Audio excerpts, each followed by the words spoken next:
some nice sunshine, but it is fairly warm, so I'm actually feeling quite warm with all the layers I've put on this morning, thinking it's going to be extremely cold, like it has been in the last few days.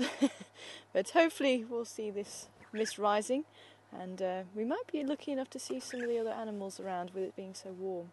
But what my plan is to go around and see Karula and see if she's still there with the cubs and see how far they've got with the carcass, unless it got stolen last night.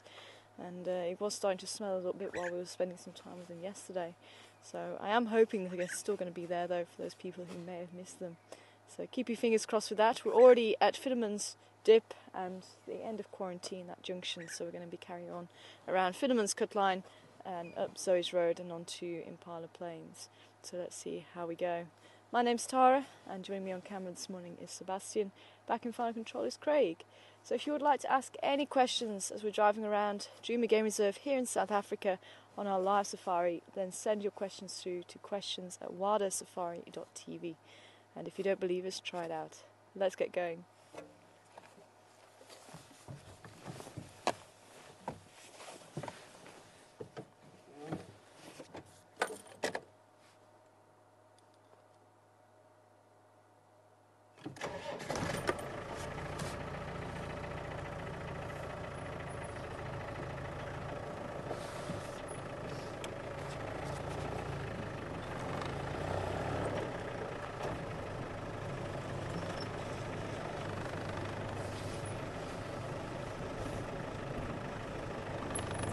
Been a lot of hyena activity, and I'm pretty sure I heard them probably about 6 o'clock this morning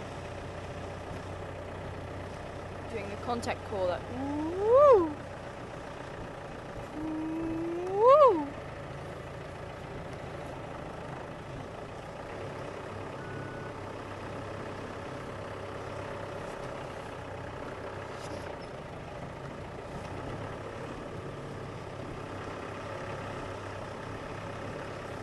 We're going to be seeing a sunrise this morning,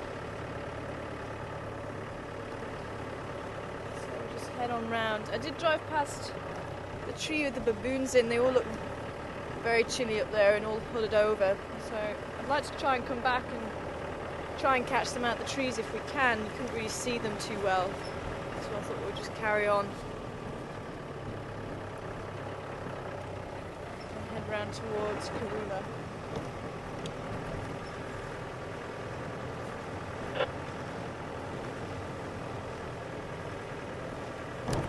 See if anyone's around there. Morning, all stations. Any update this morning? Hello, how are you? Yeah, morning. Very well. How are you? Very well, Tara. Nice to talk to you this morning. No update so far. I'm just getting mobile and jobs. But I'm going to go to people north and so I'm really fast. So he's going to come to me anyway. The Impala Plains last night. Copy that. I'm also on my way around there now. I'll try and give him an update if I'm there first. Yeah, thanks, Tara. Let me know what's going on there. I will do. How's the on your side? It's too bad. It's very low, hey. It feels very weird to be in this mist now.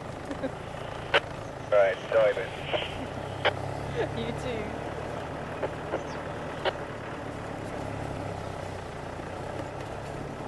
This feels like a summer's day. Very strange. That's when we do tend to get most of our rain. It's not unusual to have the odd bit of rain in summer, in winter, sorry.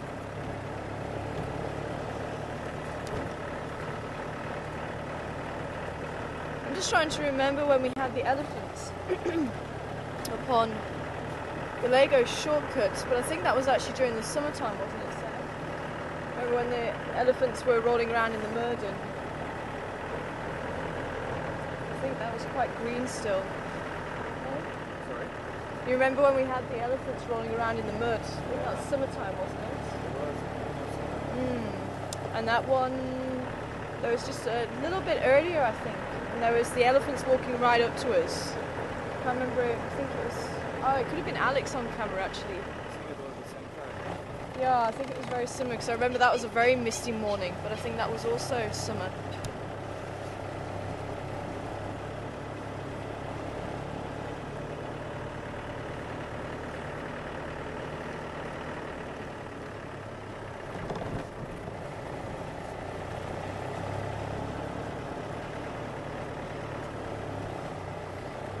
It's great to hear so many people enjoyed spending so much time with Karula and the cubs yesterday, and I think it was definitely needed. I think everybody needed to spend quality time with her and the cubs. And it was the first opportunity that we've really had to really enjoy them as well. So whenever we found them, they've either been in thick bush or we've not been able to see them too well. Even when she was down at the lodge, it was just quick glimpses of them. So it's really the first opportunity that we've had to really get to know them and spend so much time with them.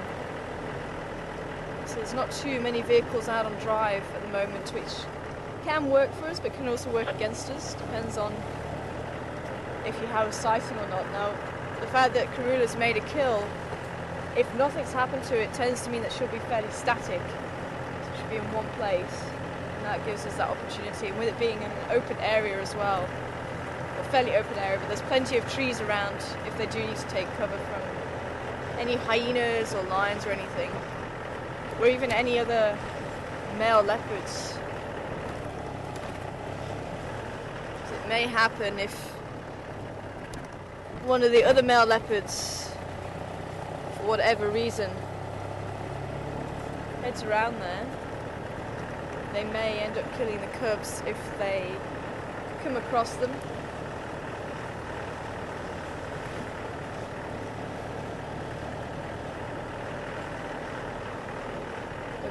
The big male leopard tends to patrol down in the south. I haven't really seen him up this side, and they are sort of northwest from where we are. I haven't seen them to the east really. That tends to be more Mavula's area, big male leopard as well. But it was seen, Yambili Odan, the father of the cubs,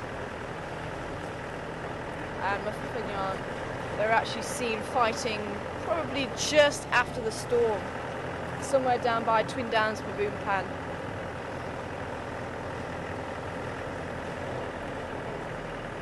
Oh, good morning, pigeon. Or dove, as it's still called, I think. Turtle dove in the road.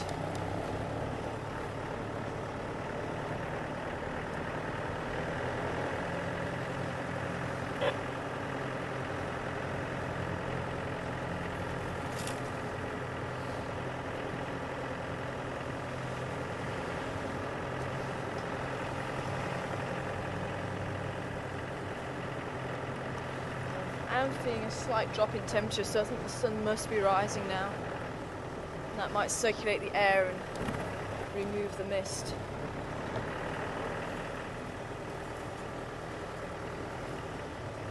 And if you ever do watch a sunrise, and if it's still fairly warm, and you watch the sunrise, the temperature does plummet, and that is because of the air movement.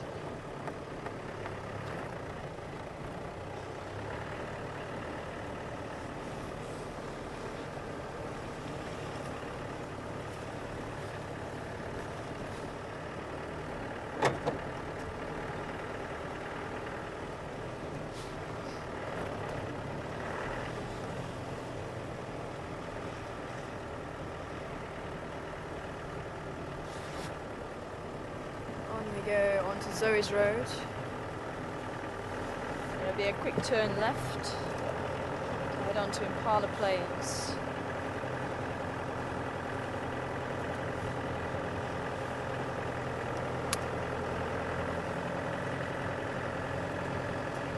Is there any station with the Ingwe on Impala Plains yet?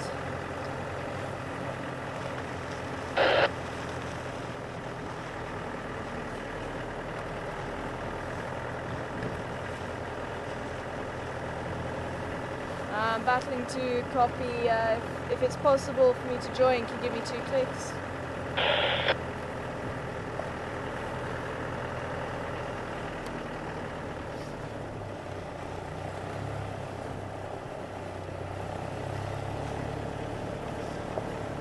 sure if we're actually copying each other now.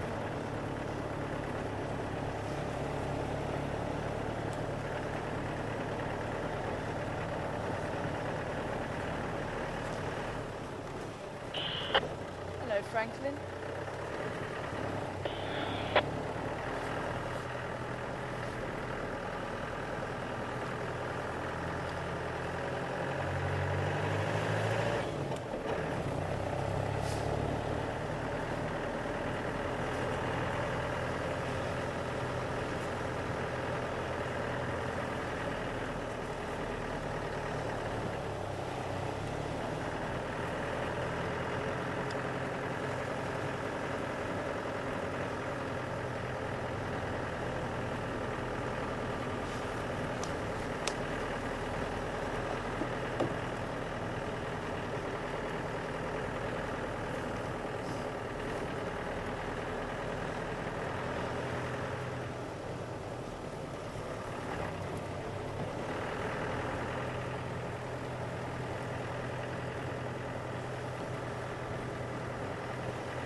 No.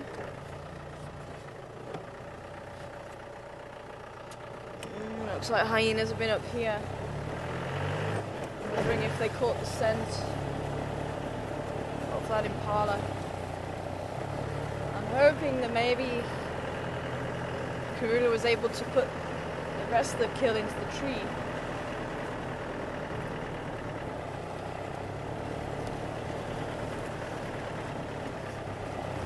Maybe a number of reasons why Karula didn't put her kill into the tree.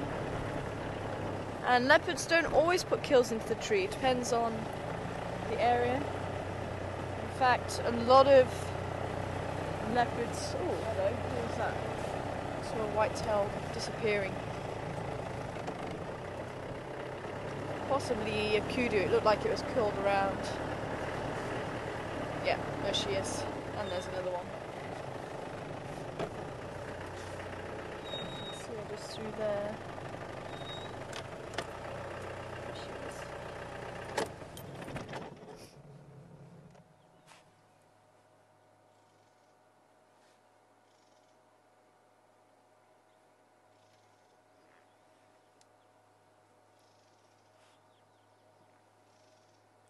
Kudu antelope. There's a couple of females in there.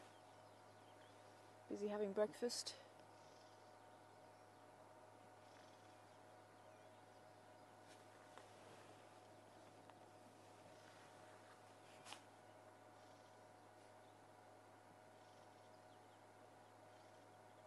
Quite interesting. You can see how those lines might wait to break up the outline of her body as she stands next to the grass.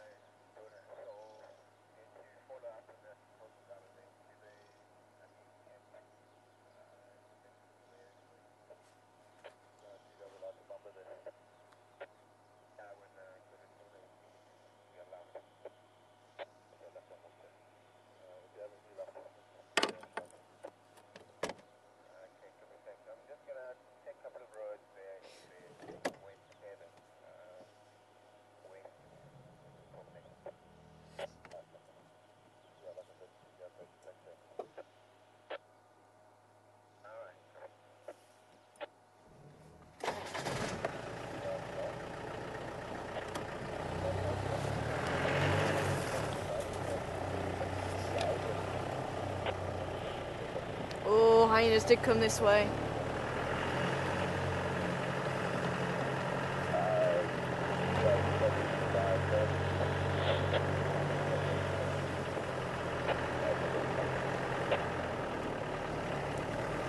Good morning. If any stations can copy me, is there anyone with the Ingwe on Impala planes?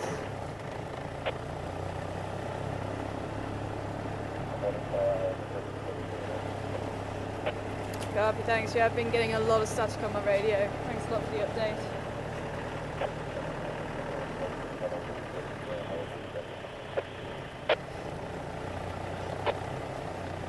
And I actually forgot to say, guys are looking for some lion tracks down by Cheetah Plains. Which reminded me, I heard a lion calling last night. Honey badger's been down here too. Some more dung there. So this has been a very big popular area for the honey badger here in Zoe's Road. Nice and fresh too. We need to keep a lookout for a honey badger just in case on a day like this it is always possible to see this nocturnal animal. And when an animal is nocturnal, when you start looking into it, many of the nocturnal animals are not always strictly nocturnal. They can be seen on cool days like this, overcast days, wandering around, and taking advantage of the cooler weather, especially as we go into winter as well. There's just a few species that are strictly nocturnal.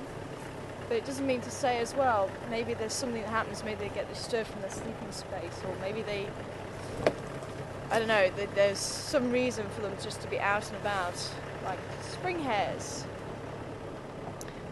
Spring hares is a good example. They generally are very nocturnal, but if they do get disturbed, they might be out and about, especially if a lion's hunting them. Stand about this tall off the dashboard, look like a little miniature kangaroo. The bushy tail, closely related to the rats. They are a rodent. Spring hare. Oh dear. Yeah, there's a lot of hyena activity here.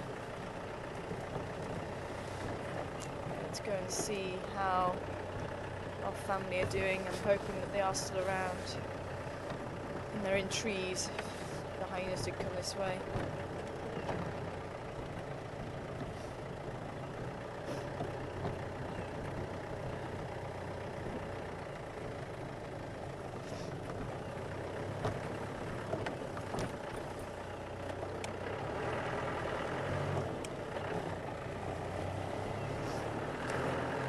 She may have taken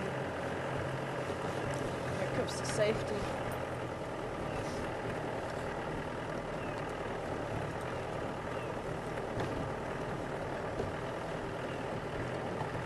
Hi Anne, good morning to you.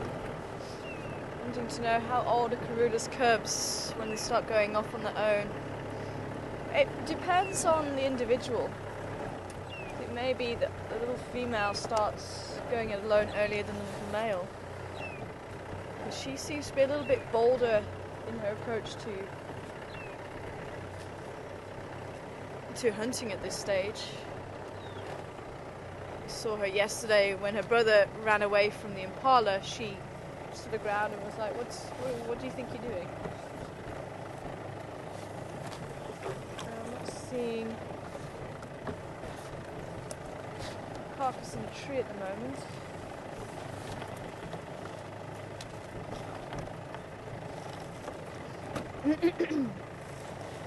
Judging by the tracks, I think these hyena may have found this carcass.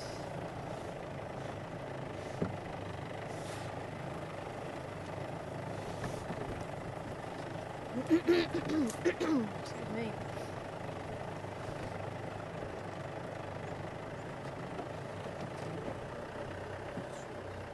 See them.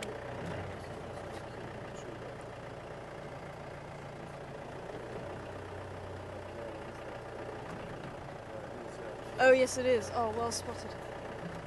Well spotted. So she has moved it. Good for Our Lady. Well done, Karula. It's not just a pretty face.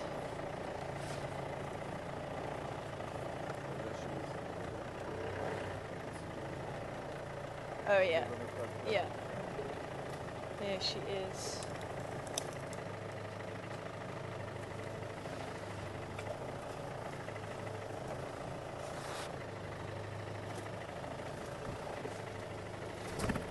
I think me shooting and doing. Oh, there's the cub. One cub up ahead. So Karula's just here. One cub here.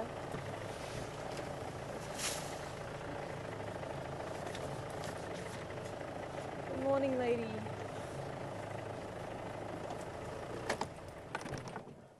And this cub's looking up there. And this is exactly why leopards generally tree their kills in areas where there's a lot of hyenas. I was just saying earlier before we saw the kudu, they don't always put the kill into a tree. Areas where there's not too many hyenas around or other predators, there's no need for them to waste the energy. But here, where there are a lot of hyenas, a lot of lions, then it does serve them well to put their kills into trees, out of the reach of these hyenas, because they're not able to climb the trees. I'm sure the other cubs around.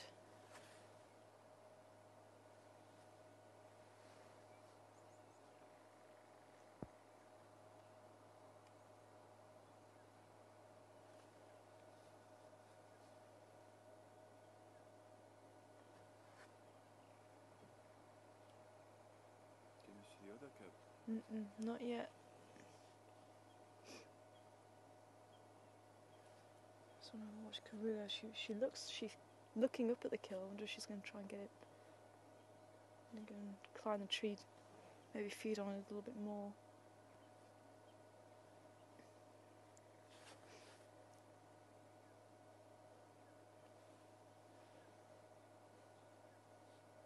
So it could have been that she was waiting for the cubs to feed off of it and have their fill before she puts it in the tree.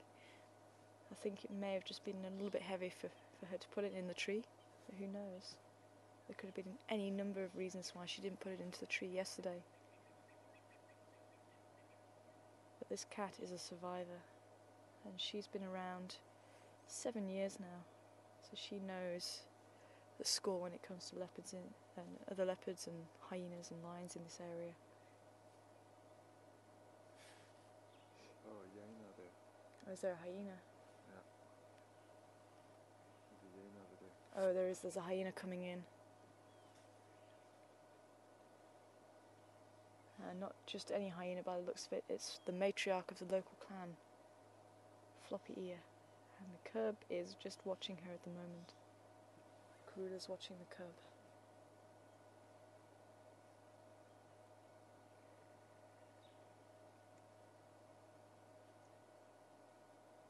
Very still.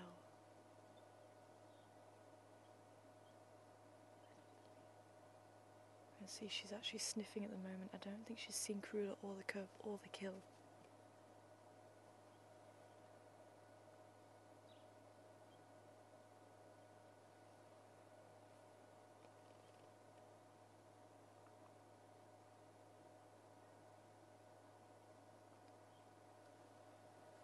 Here she comes.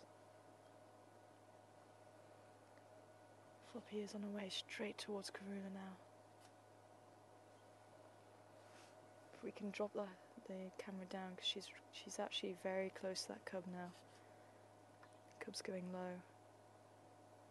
There you go, she's going into the tree. Oh.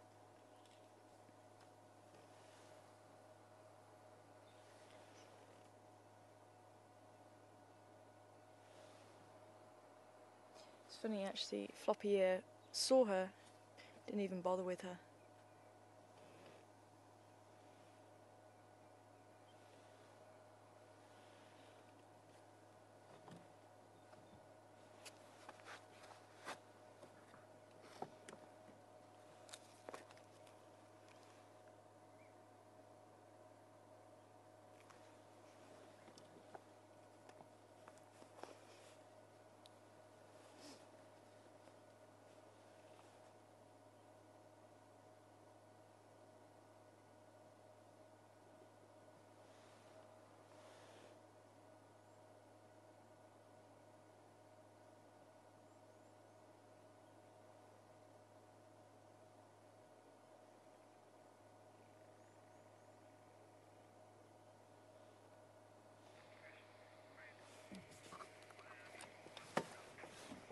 just going to pull forward a little bit. Maybe I'll just see the cub a little better. She was just waiting for the very last moment before she had to climb into the tree.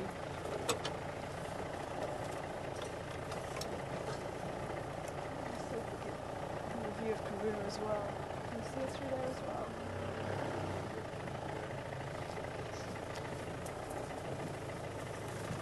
Fluffy ears, not really too phased.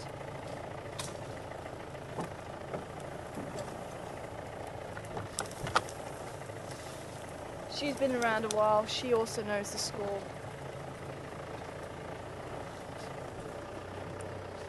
But this kill has been noted.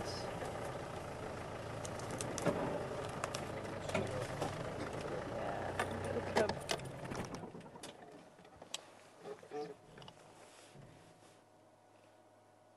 Now just because we're not seeing the other cub doesn't mean to say it's not here. I think it's probably just hiding out of sight. It could even be in part of the tree that we're looking at and we're just not seeing it.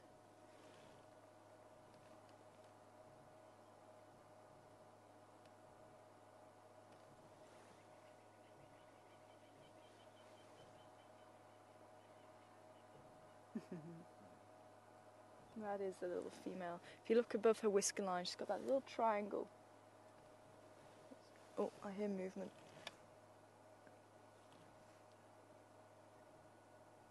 Maybe not.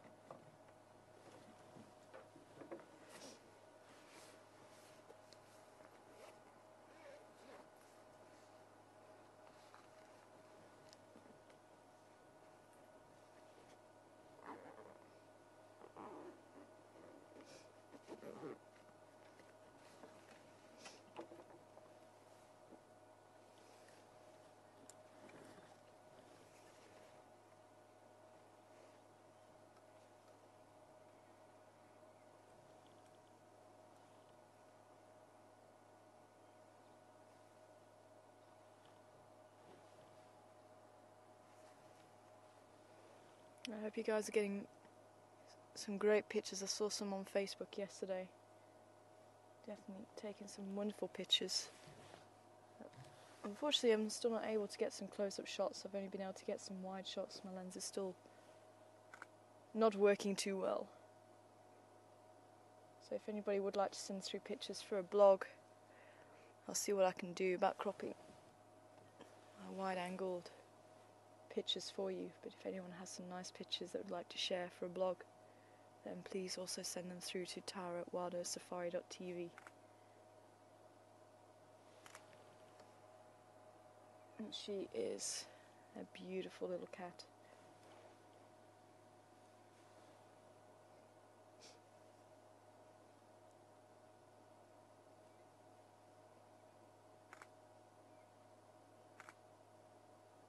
And it just goes to show that even though hyenas will scavenge and they may kill cubs, there are times when they don't. I thought I was hearing noise. Apparently the little cub's just behind us, the little male. I think he's coming through from his little hiding spot. Can you see him? Is he in the tree or on the ground? No, it's climbing down. I think he's Oh, is he climbing down? down? Oh, okay, he's on his way over towards the big marula tree. Let's see if I can actually turn around.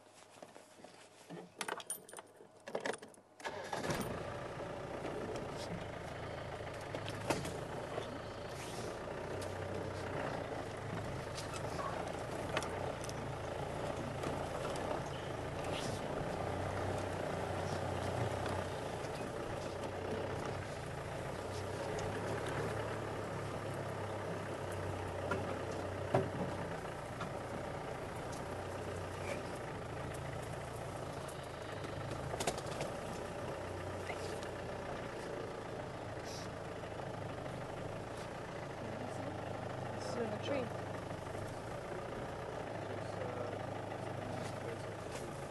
Okay, let me just see if I can just see both trees.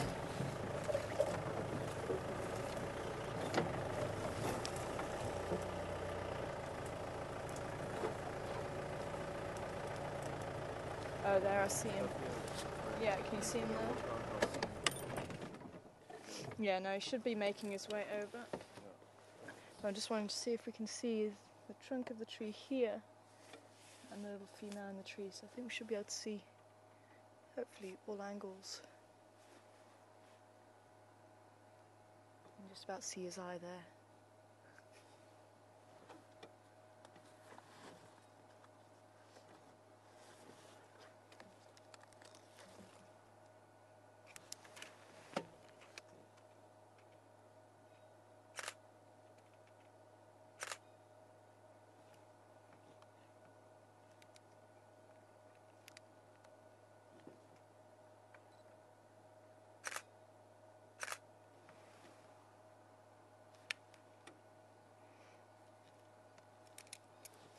Here he comes.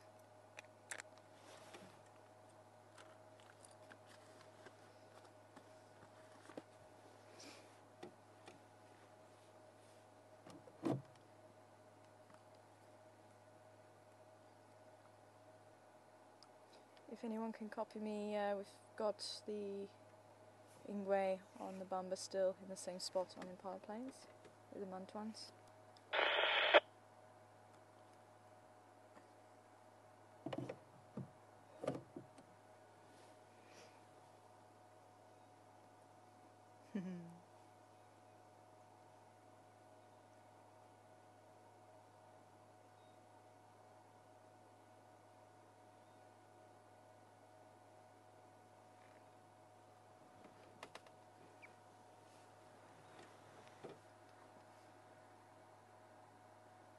Nice full belly.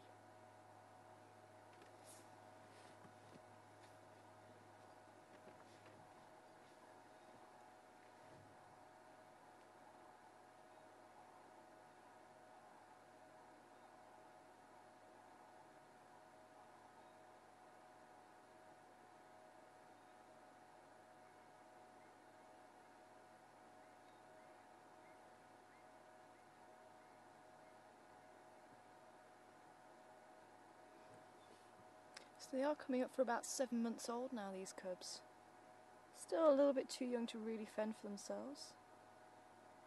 Still need the teachings of Karula and the ways of life. But already they have learned, and I'm sure they learned it from quite an early age, about hyenas. It's still quite interesting. The little female left it till really the last minute, but she had her safety spot, and I could see that she was just a metre away from the tree. I wasn't too concerned. And Floppy Ear saw her climbing the tree, and she didn't even try and go for her. She was more interested in the kill in the tree. Here he goes.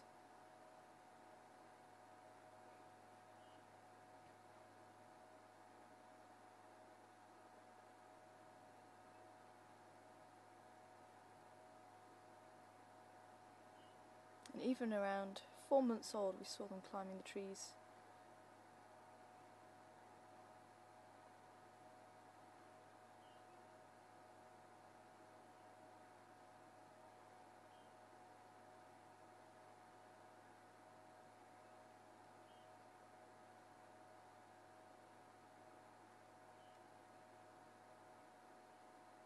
You're going to see your sister instead, little one.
That's not a great place to try and climb. There's a nice fork in the tree, about 1.5 meters above his head, that Karula used. He's going to have to, if he chooses that route, he's going to have to show quite a lot of acrobatic skills.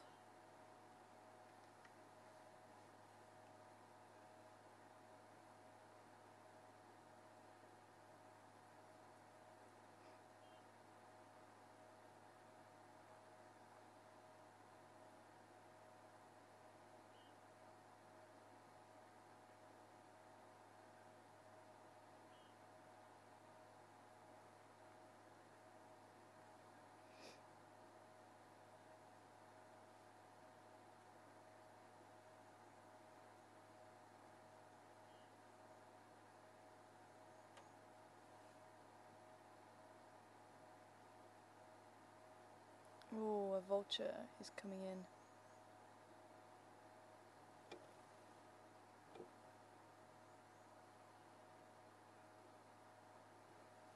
Just landing in the tree opposite.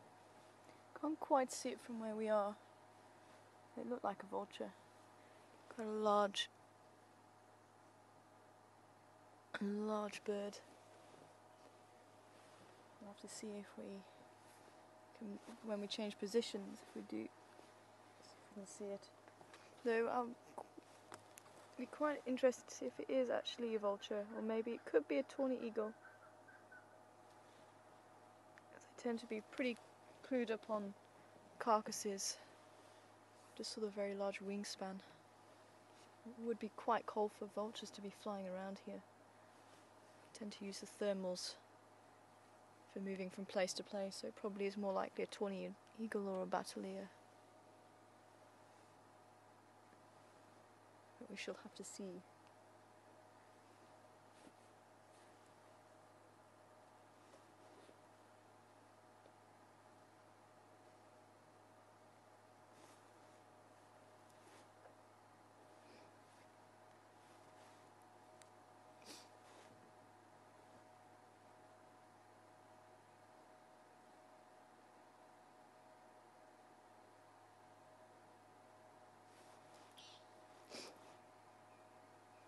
Yeah, it is. I just saw it just flying away. It was a tawny eagle.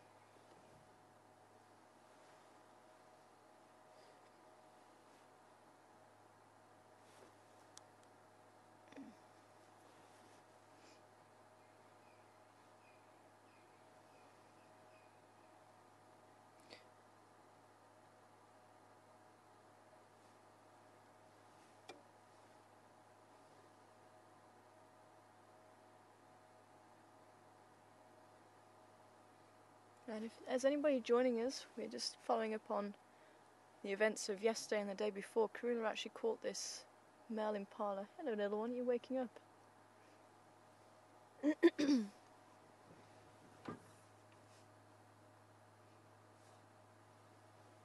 Enjoying her vantage point there.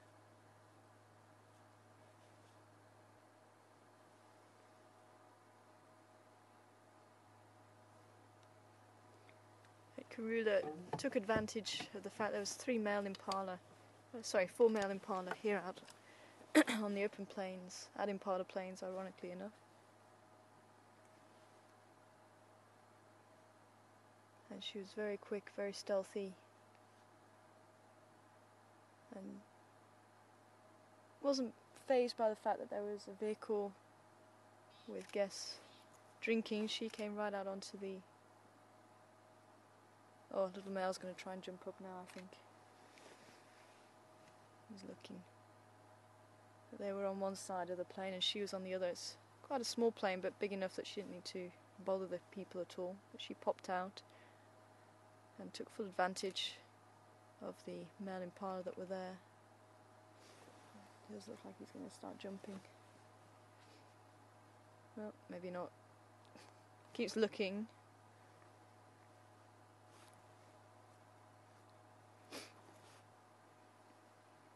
I think he's trying to weigh up, does he really want to be in that tree? It looks like he does. Yep, there he goes.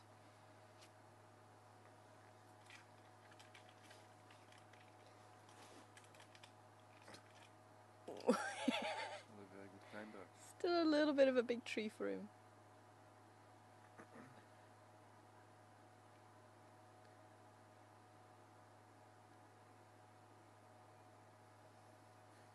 And we were able to catch up with her just as she was dragging it to a weeping wattle to keep it out of sight, possibly from vultures spotting it and other potential dangers, dragging into a favourite weeping wattle. And we caught up with the family yesterday, finishing the kill, or eating most of it anyway. Certainly with all the hyena tracks around leading towards Impala Plains, I was getting a little bit worried that maybe they'd stolen the kill before Karula could get it in the tree, but Karula came through for us and her small family and managed to get the remains of it up into this beautiful marula tree, which is actually one of the species of tree leopard love, and you can see exactly why. Look at the wide branches for lounging around in at their leisure.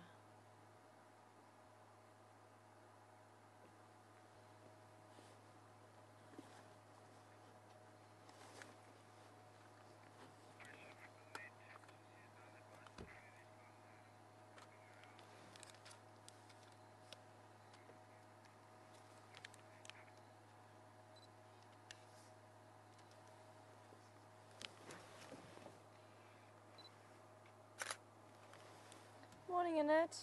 I hope you're well this morning. I'm wondering, with all the other animals coming around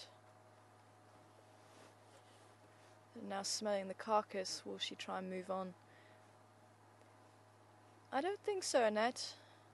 It depends on how much more she wants to eat of this carcass. I mean, it's pretty much depleted. It could have been that they was a little bit bulkier when she put it up into the tree. Maybe she's been feeding on it since, but she may stay with the carcass until every last bit that she can possibly eat is gone, because she doesn't know when her next meal's coming from. She's a very efficient hunter, but it could be a few days before she's able to successfully hunt again. Depends on the conditions. Could be tomorrow that she hunts again. But that's the reason why they do put it in the trees, is to keep it away from other predators, so she can eat it at her leisure.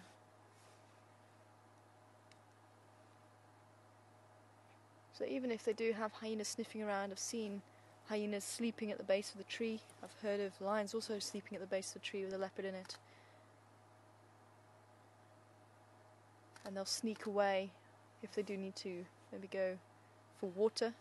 They'll just sneak away when they're sleeping. And I think there was a fantastic picture of a leopard flying out of a tree the other day from one of the camps around here.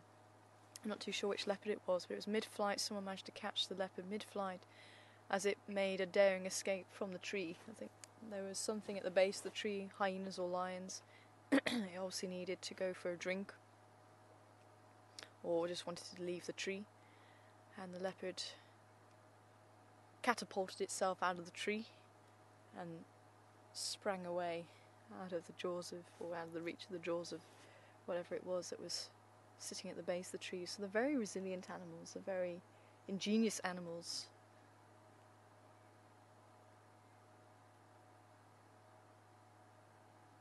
But the trees are their safety,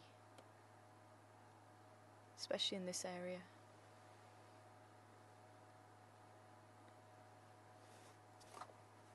I'm just going to see where he's going to go. See if we can move a little bit more. I think Karula's also resting now. I thought he was going to come up to where the kill was.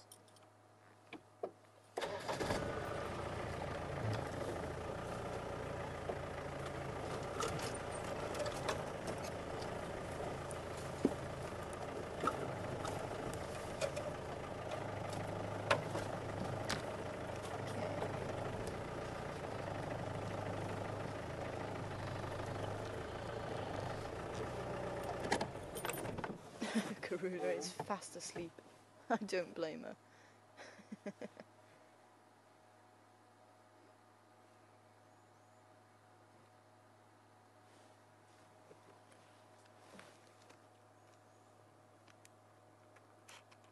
Look at that. Seemingly fast asleep, but always on the alert.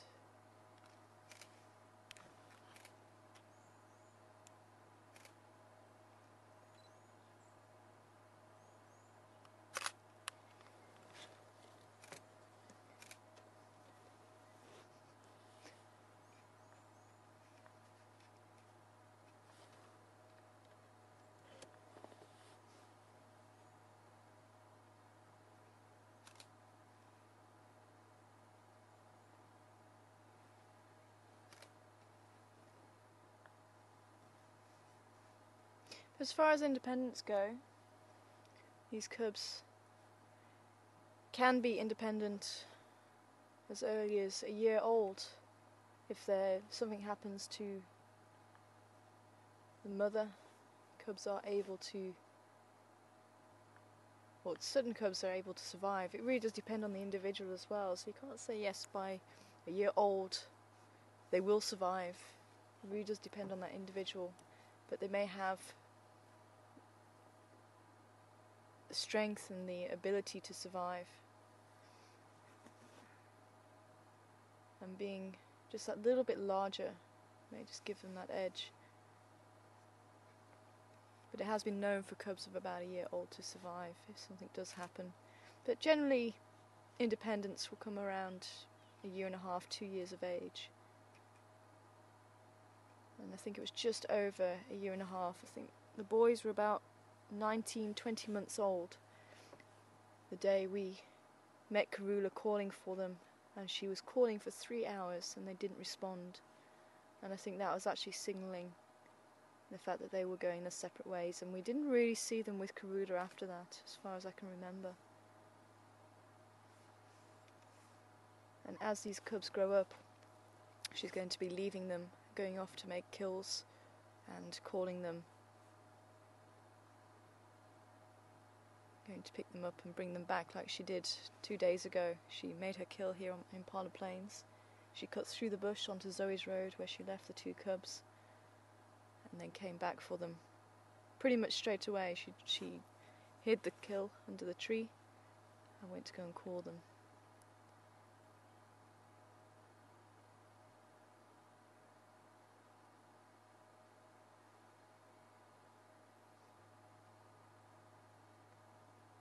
But the more they grow up, the more they're going to start wandering from where she leaves them.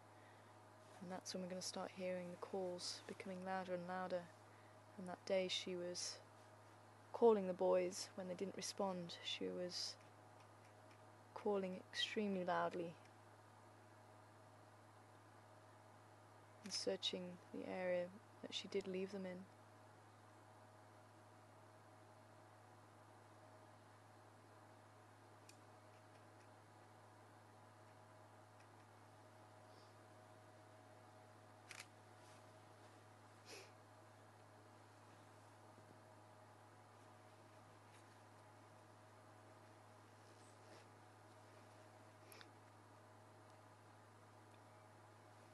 I don't know if we can maybe zoom in on Karula's nose, because I've noticed recently it is completely black.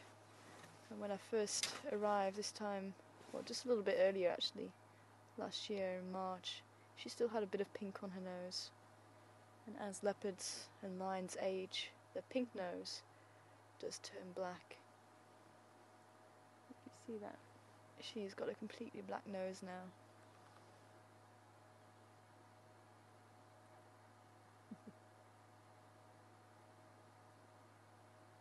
She knows we're talking about her.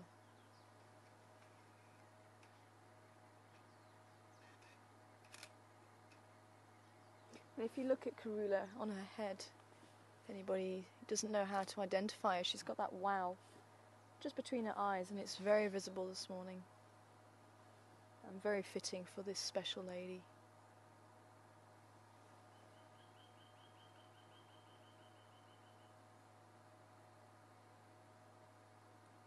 Karula meaning peaceful, and you can see why she gets her name. And she's very relaxed around the vehicles. And we're incredibly lucky she chose this part of the world to take her territory. And she has shared so many special moments across the years with Wild Earth and many people across the world.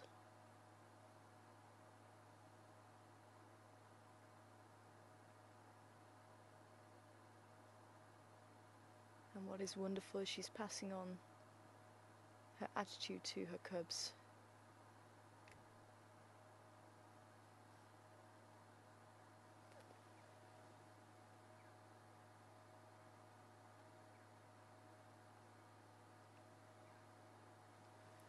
You go rarely seen underside of the foot.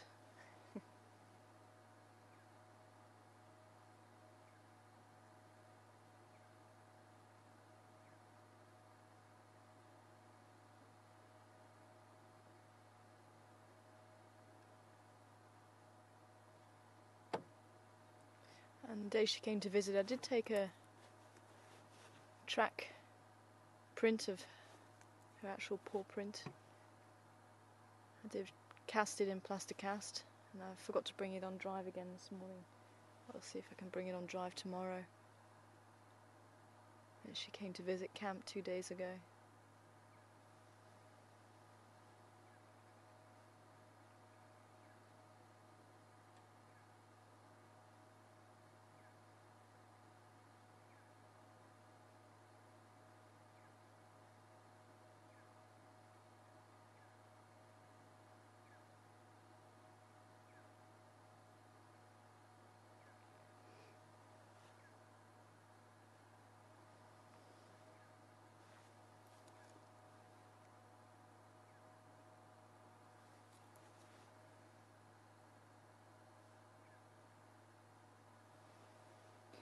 Well, I don't think they're going to be going anywhere for a little while. They are soundly sleeping now.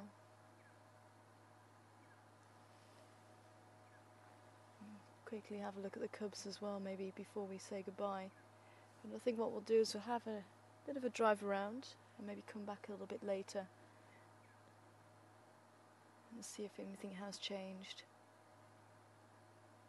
Quite interesting to see if there was any lions around last night. I did hear the calling of one. There's the little boy. Being camera shy now.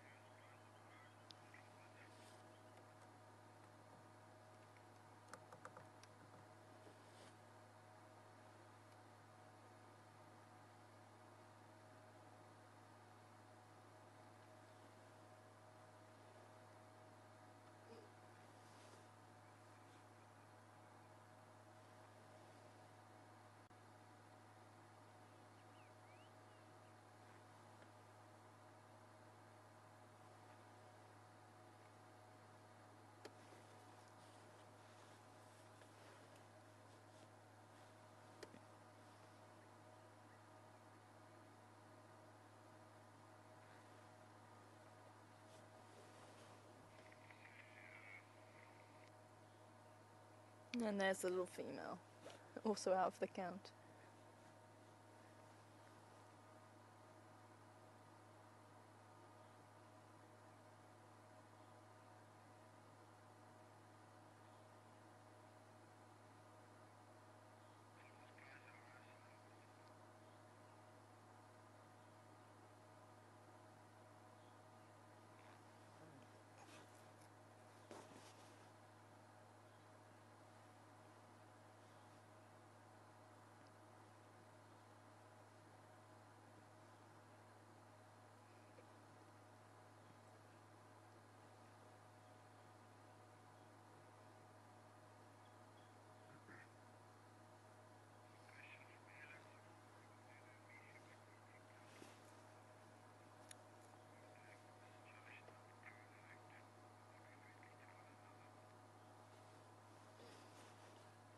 Good morning to you, Ellen.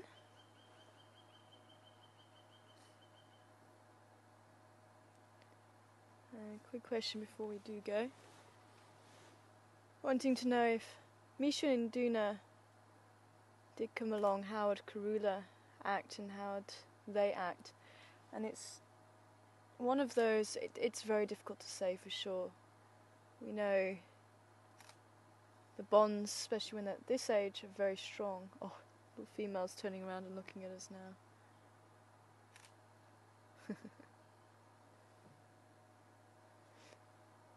But it's difficult to say, with them being two males, and they're starting to grow up now. They're over 2.5 years old, and they are starting to get to the stage where they may be able to mate, and she may start to become a little bit more aggressive towards them.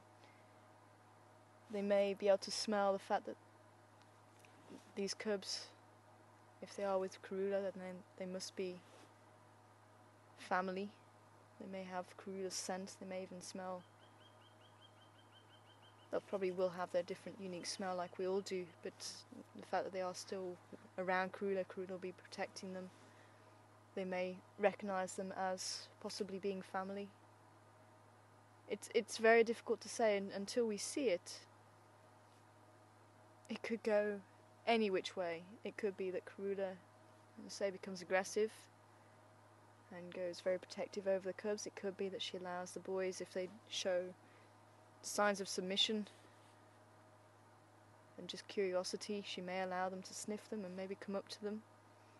It could be that she's just avoiding where they are. Maybe that's one of the reasons why she's been spending so much time over this side and maybe over the western side Triple M, because the boys have been around Gowrie Dam, and she hasn't as yet been aggressive towards them. But we know she's capable of being aggressive because she has been giving Shadow, or as we know her, Tingana, quite a hard time recently.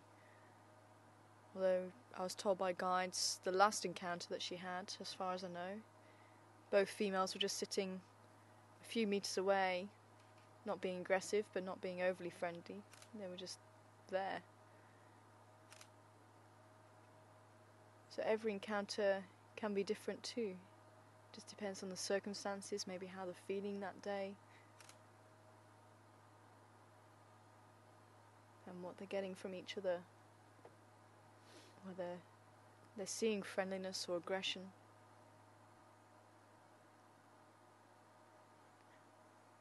From a scientific point of view, I can't see any reason why Mishu and Induna would attack,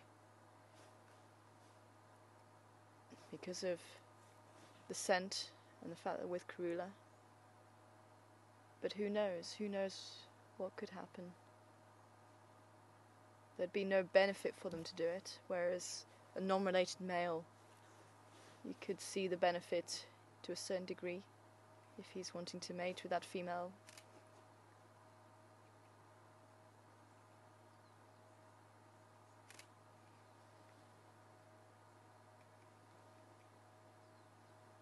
But with these being direct siblings, it's believed that they share the same father and mother.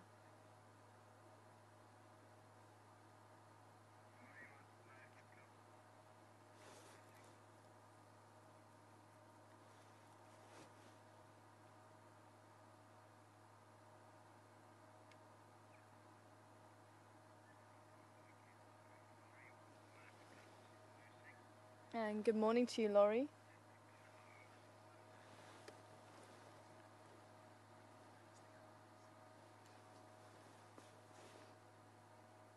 Good morning to you, Laurie.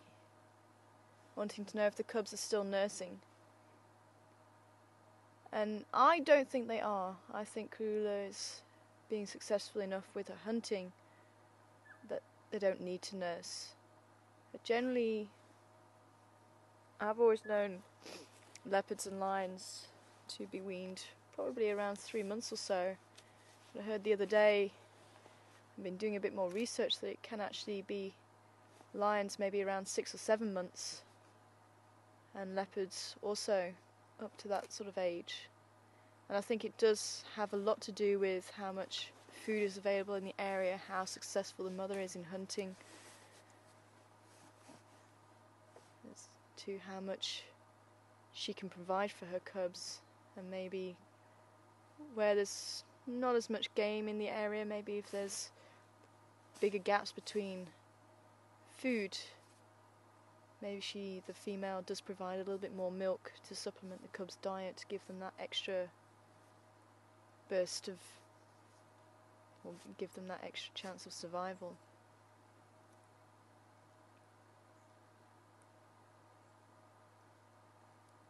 But by 7 months, and from the interactions that we've seen, I don't think they would still be nursing at this stage. They seem to be pretty content with the meat. They don't seem to pester mum for any milk.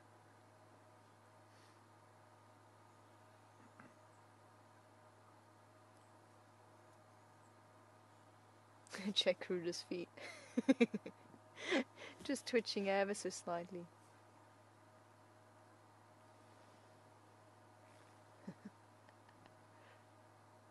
She is very much out for the count.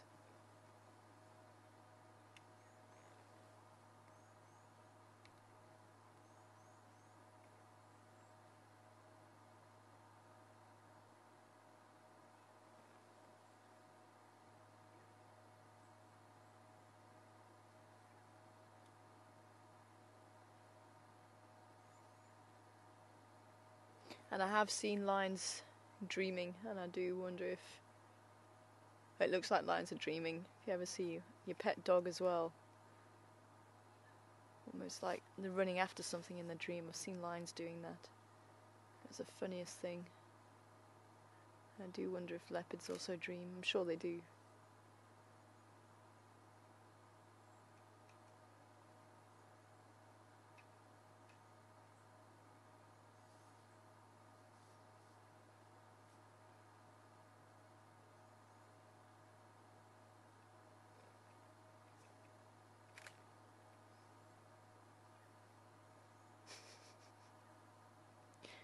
I'm being stared at.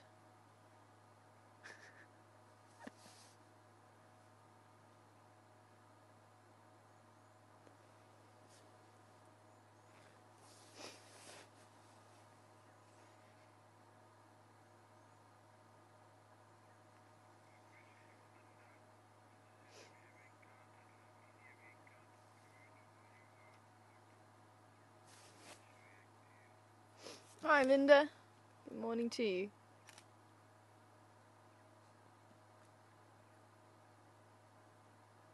And welcome on board the Gunda this morning. Wondering if we've ever come across Karula on foot before and how does she react.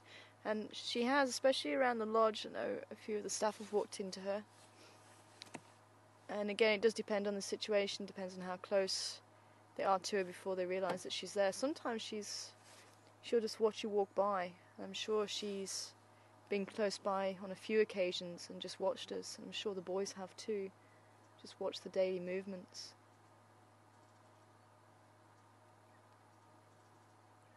But I know one of the members of staff, the maintenance manager, when there was no guests in camp and we saw them around the lodge for a few days, said that the first day she was there, he walked down to the rooms and she was there. And she just looked at him. Obviously he kept his distance. But he didn't realise she was there, but when he did, she just looked at him. And I think that comes from her being... I think she has an understanding of humans to the degree that she knows we're not going to harm her. We don't mean any harm to her or her cubs. We do have a bit of movement again. Maybe the smell is too much. He needs to get his teeth into a little bit more. It's amazing how much they can fit in their belly. You think it's full and then all of a sudden they decide they have to go and eat again.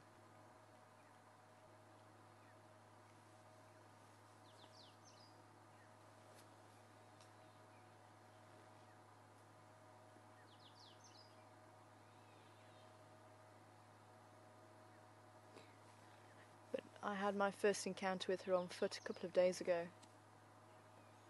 and it was still fairly dark. I was checking the vehicle ready for a drive around 6 o'clock, and I heard this rustling behind me, and I turned round and there was Karula. She'd just walked out onto the road, and I don't think she was expecting me to be there. I wasn't expecting her to be there, and we both got a bit of a shock, a wake-up call that morning. And she did turn around in the opposite direction and went into the bushes. I think it was pure because I also went, ooh. She obviously did the same. Possibly from me going, ooh.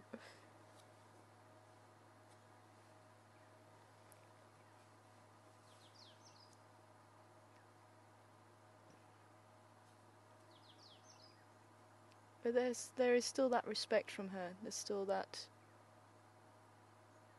she knows she doesn't need to eat humans, and she it's up to her to come through into the areas where we live, and she does utilise those areas. Occasionally I have seen her tracks on the pathway in between the room and the garage where we park Gunda and the Jigger, and she's kept the boys there, Misha and Induna, just in a drainage line at the back. There's a very deep drainage line that's got lots of nooks and crannies to hide cubs in and keep them safe. And they've even been known to take down towels and things like that off the line and go and play with them in the drainage line. And even Karula, I was warned when I first arrived, don't have anything white on the line because Karula likes to take it down and roll in it when she's in estrus.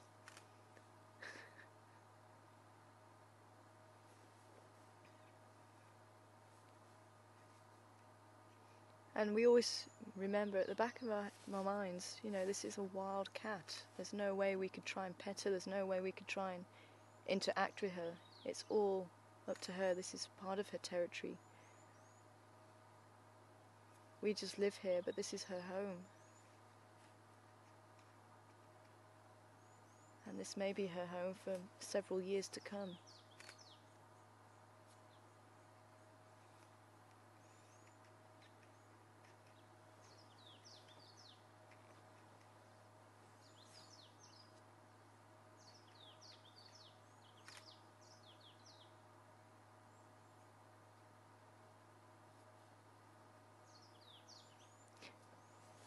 Okay, I'd love to stay with them. And while they're snoozing, I think let's sneak away and see if there's any movement from the baboons this morning. And we'll have a quick check around for any lion activity this morning and maybe come back towards the end of drive if we can.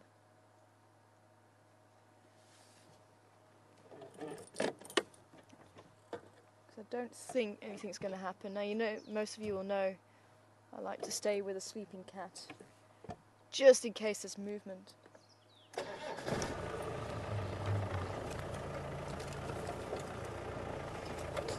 I think they are going to be out for the count for a little while.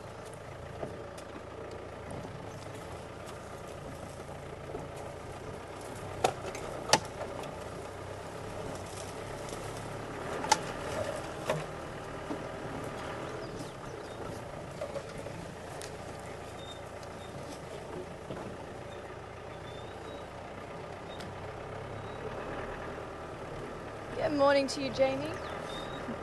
Welcome on board the Gunda this morning. And I hope you're very warm wherever you are in the world. Put that away. Sorry?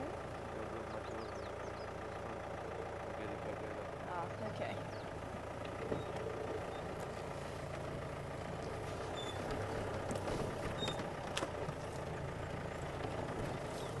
Ah, I remember now. I need to go this way.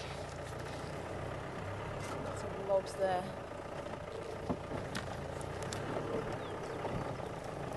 Jamie wanting to know, was there only ever 2 cubs, and is that the normal litter size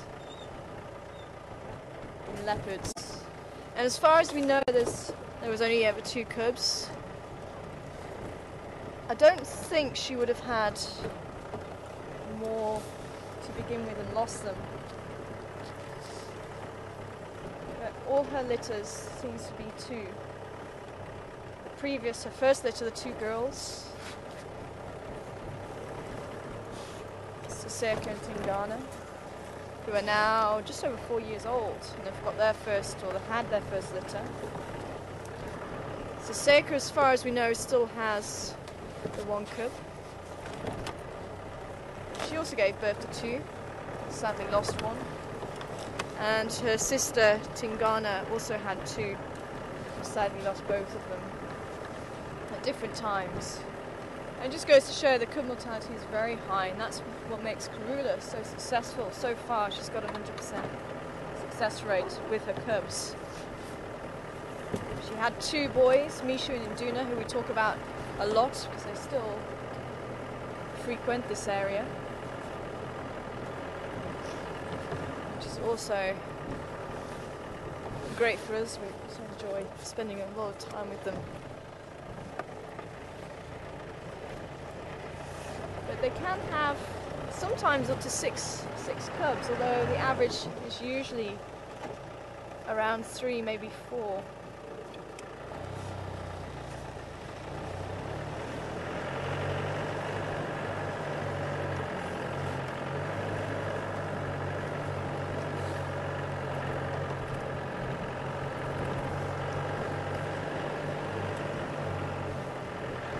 Looks like these impala could still be around here. So some of the tracks.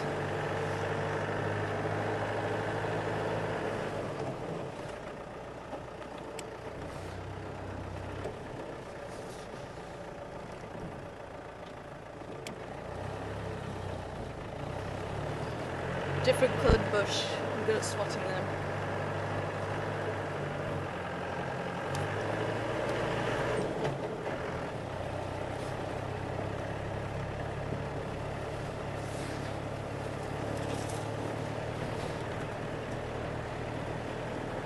Okay, let's go up onto quarantine. The open area, see if the baboons have decided to wake up. Maybe catch up with little Genesis and Shirley. See if they are around. And then we'll head south. Have a quick look for any lion tracks, but it could be the lion tracks that they were following around Cheetah Plains. Could be the same lion.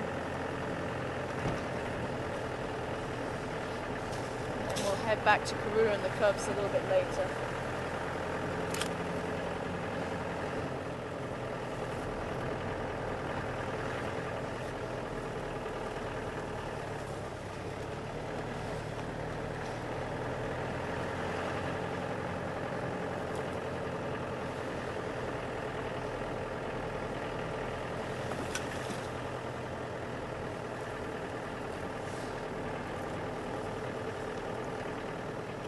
Hi Jody, welcome aboard again, and to Michelle, morning to you.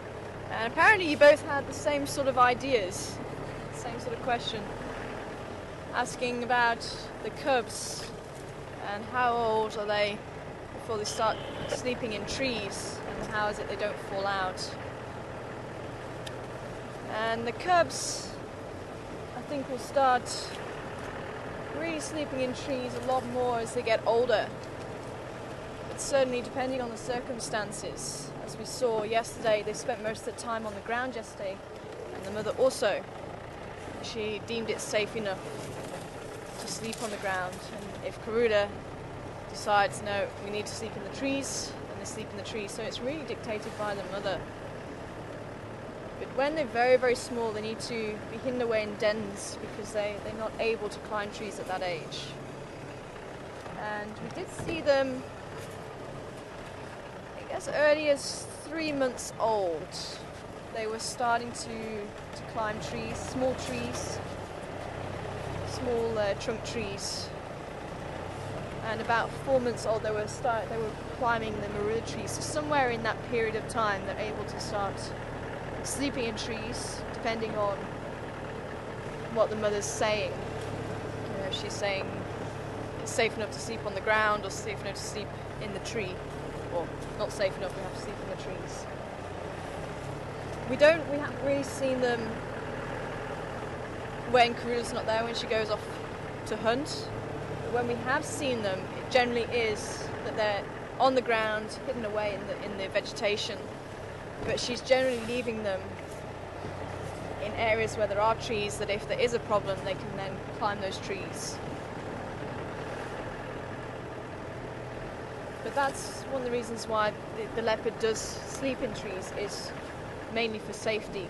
And what we see here in the Sabi Sands, when we have seen any of the leopards sleeping, we've actually seen them more on the ground sleeping than we have in the trees. So I think it does depend again on if they've got kills or not. And maybe using the trees for vantage points, having climbed a tree, maybe watching for something. They stay up there to see if that situation changes or not. So a lot of it does have circumstances attached to it. But from what I've seen, I think they enjoy sleeping on the floor. Maybe it's a little bit more comfortable, although they do look very comfortable when sleeping in the marula trees. But if you look carefully, Karula had all four paws either side of the branch, and she able to balance herself out. And that's one of the ways the leopards don't fall out of trees when they sleep. When I've seen leopards falling out of trees, it's actually when they're moving. And I remember very vividly, and it'll stay with me forever. And I'm sure there's many viewers who were with me on that one. And it's the only day my blood was really, really cold. And that was the day that Karula, we were sat with her, and we'd heard that she had a kill, and we went out on the night drive. She went to go and take the kill into the tree. We sat with her while she fed, and then she took the kill into the tree. And it was as she was climbing in the tree with this kill, she missed her footing and fell probably about 1.5 meters, 2 meters. And my blood ran cold. She didn't move. We couldn't see her. And I thought, oh my word, Karula's just killed herself live on camera. And I must admit, I sat there, and even Herman said, you know, your face just went white. And luckily she did get up, and I think she was a little bit bruised, but I think it looked maybe worse than what it was, but just the way that she fell, I thought, oh my word, that's it.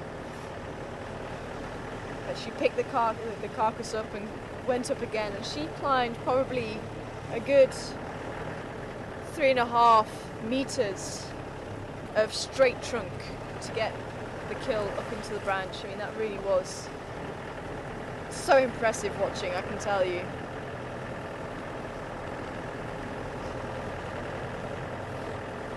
Or when Induna has been moving around the tree and he's almost lost his foot. His claws come out and he's grabbing hold tight.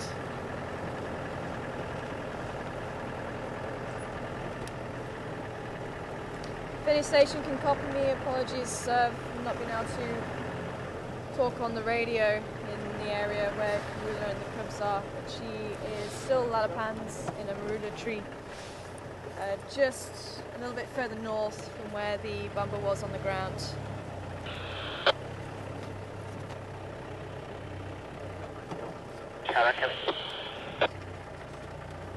Standing by. Sorry, my radio's been down. What you got there?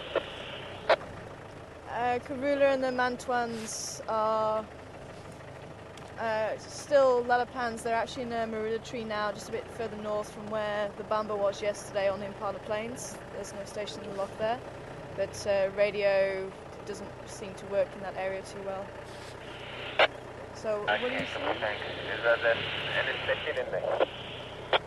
That's a negative. There's no station there. I've just left them. I might go back a little bit later on. Okay, thank you very much.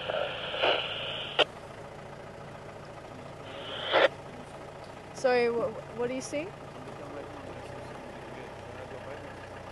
Something a bit weird. On the termite mound.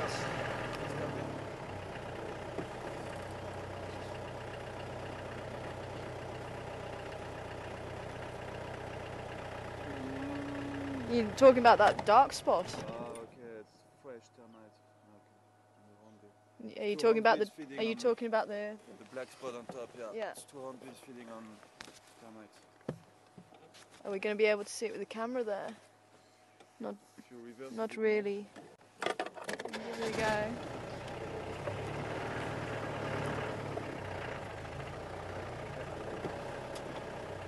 Sebastian has just said he saw something. Thought it could be strange looking thing. And it looks like it's extra growth on the termite mound, so extra building by the termites on the mound. And some hornbills feeding. Ah, it's a crested barbet that's feeding on the termites. You can see there's a big difference between that section and the lower section. It's very light in colour.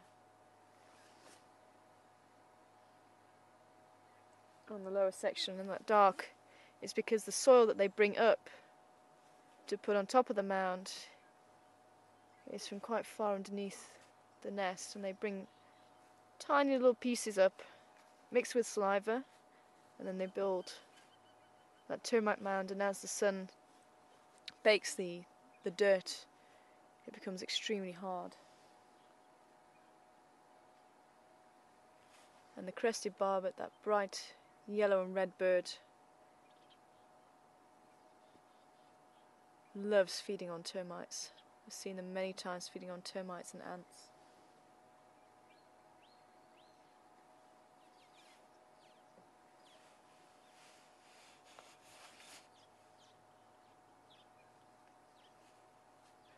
There's some green wood hoopoes also in the tree just opposite. I don't know if you're going to be able to see them through that gap. They're all searching for insects on the tree there.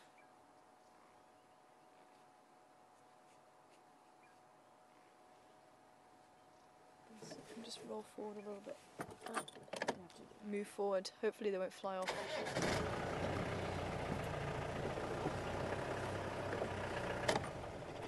Yeah, they did. Very shy little birds. Beautiful red bills, long red bills, that curve. And just in the tree up ahead, actually. Oh, there they go again. Oh well, it could have been something. Well, it was something.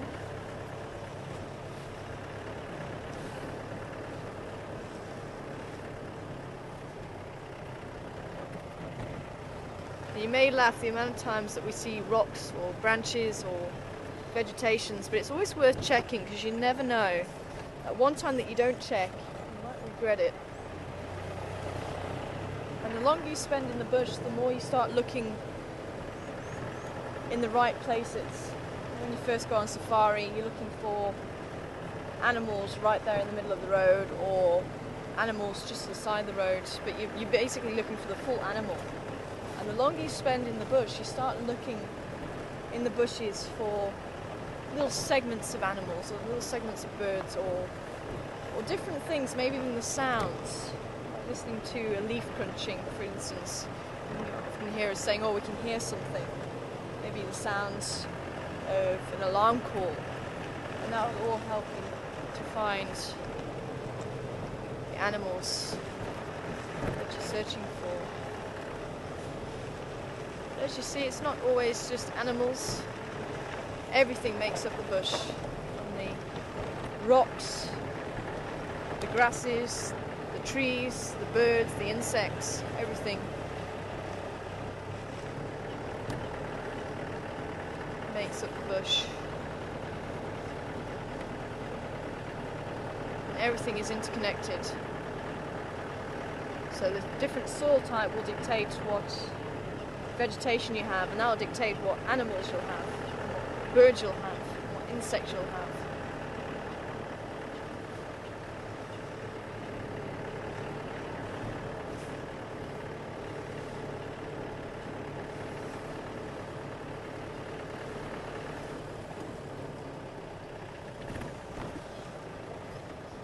Hyenas were out on the prowl again.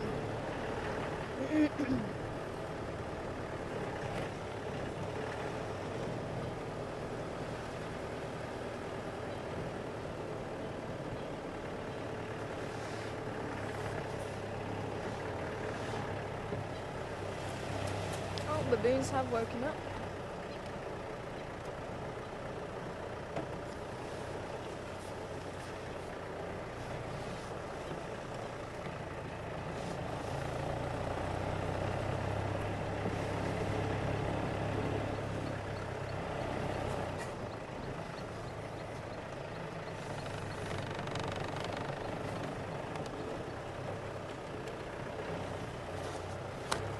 Okay, well, it does look like they went this way. Let's see if they're on the other side of the open area.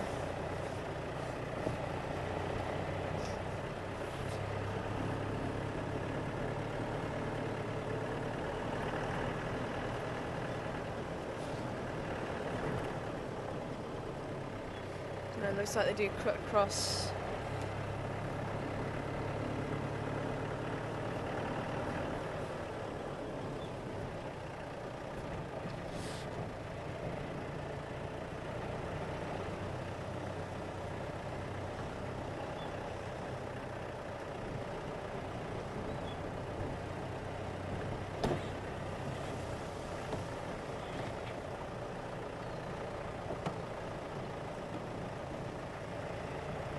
There they are.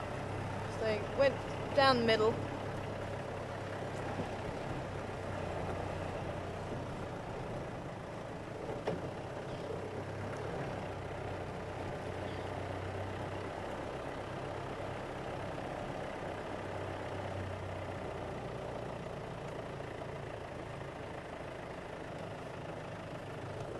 Alright, Harley, you don't need to run.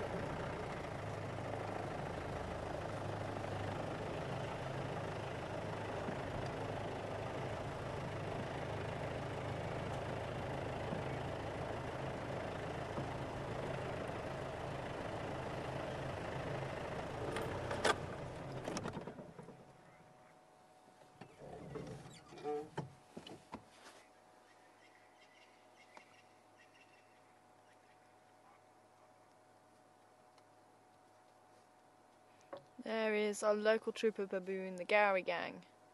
And Shirley's actually just sitting to the right of, that's his tank man. She's just sitting to the right of him with little Genesis. There he is. The newest member of the gang. And will be... how old will he be now? I think he's probably about a month, 6 weeks old. Hello? Check the baboons, also looking. Someone just gave the alarm call.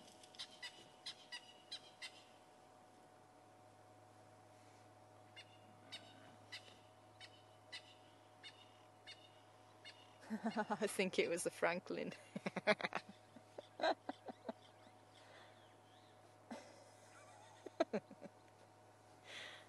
The baboons are watching, but not really taking too much attention, and the impala are looking.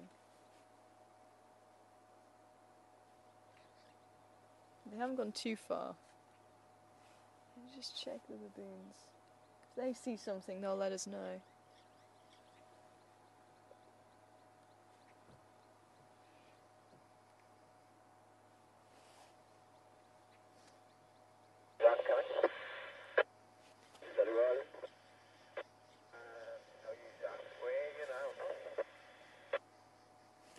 I wonder if someone was walking, disturbed the Franklin, or the Franklin moved and frightened, and that movement frightened everyone, and someone just started running, and they all started running. But the alarm call's not been given by the impala.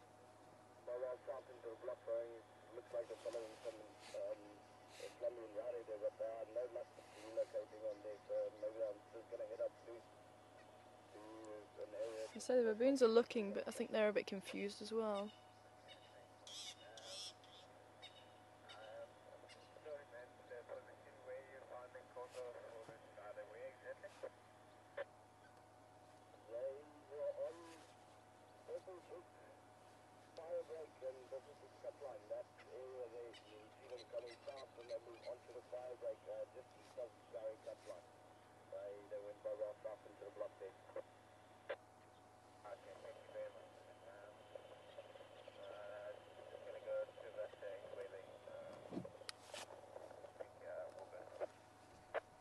Copy, no problems. Enjoy that. Thanks, man. Looks like our tower left a lot of time somewhere north, somewhere the bomber was. Okay, copy. No visual. Come again? Did you get any visual or not?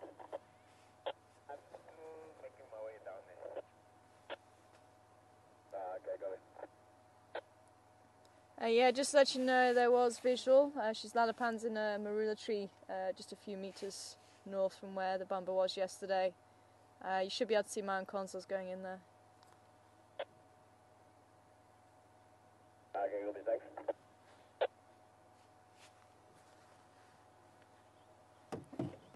Yeah, I think it is a false alarm. The others don't seem to be too bothered.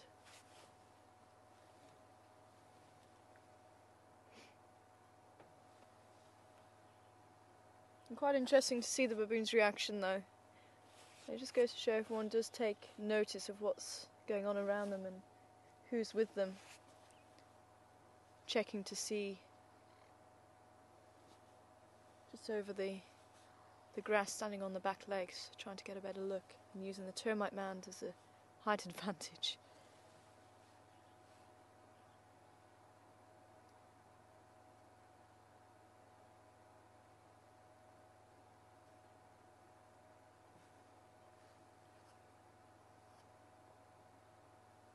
And good morning to you, Michael. Welcome on board this morning. We're asking about the leopards just a little bit earlier. How heavy are they now?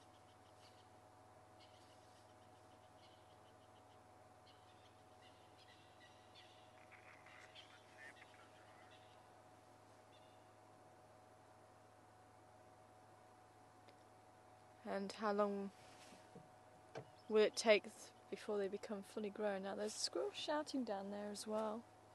Baboons are now looking that side. But the rest are still foraging on the ground.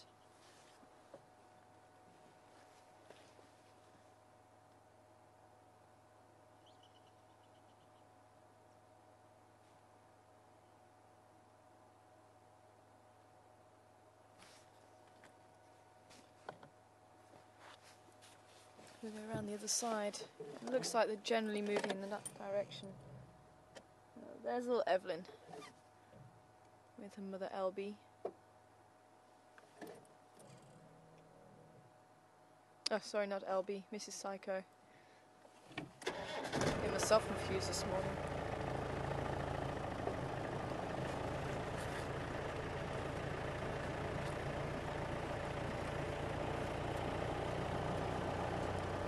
I must admit, I'm getting a little bit concerned. I still haven't seen Huey yet.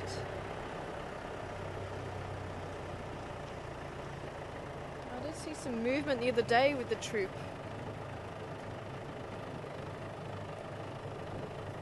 It looks like there's only 5 of them. I'm hoping Huey's just tagging along and just taking his time catching up with the troop.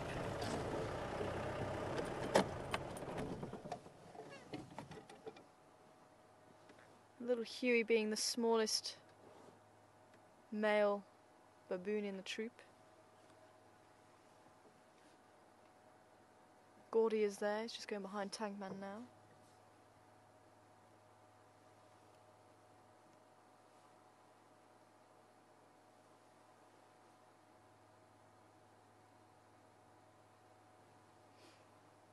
We did have quite a large storm a couple of weeks ago, and I'm just wondering if something happened to him there.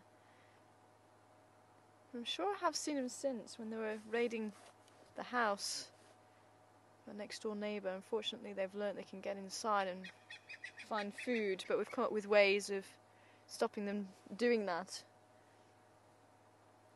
And hopefully we've actually managed to stop them, but putting curtains up seems to have helped deter them because they don't know what's behind the curtain. They don't know it's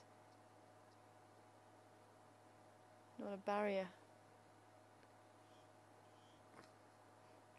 See, some of the impala are still looking. The squirrel was calling down here, but they're looking over that side. Oh, that's one is funny.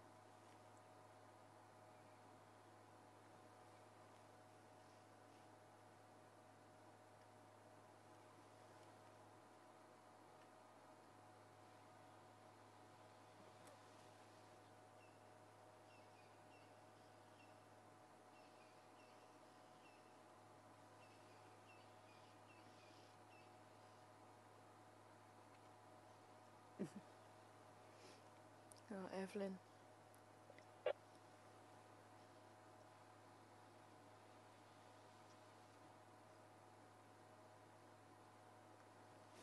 Going off in her own direction, but actually Mum's going off in the opposite direction.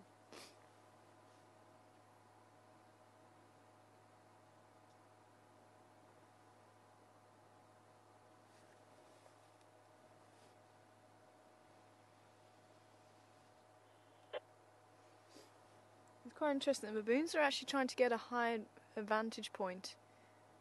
There's a big dead tree just opposite where we are. And they're just utilising that as a vantage point at the moment. I think still looking out to see what it was that spooked the impala, but the rest of the troop are really not paying any attention. Bless you.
Two baboons still not picking anything up. Tangman's sitting up there.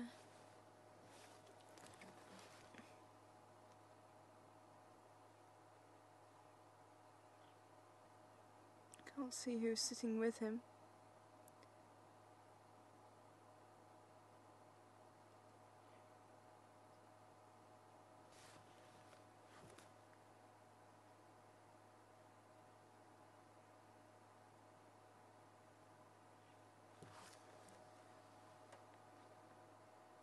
Many of the impala just still looking, not really alert, just looking in a general direction. Did you see Tankman? We were able to have a look at him. You see Tankman?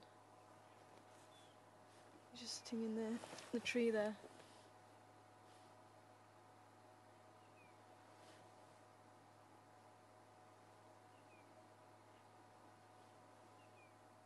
Because he's also looking where the impala are looking, but even if there wasn't anything threatening, if they see something, they may just give a bark.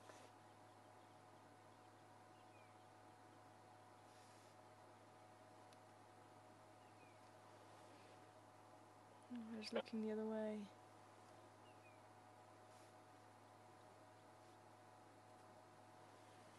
You can see him just checking out the area. And this could be one of the reasons why the impala are quite willing to mix in with the baboons, because they do climb trees to keep a lookout for any predators, and they're usually quite a good early warning system. And the fact that the baboons didn't immediately run into trees could signal, as I say, that it was a false alarm. Everyone is still a little bit on tenterhooks now. Not overly sure of what happened, I think.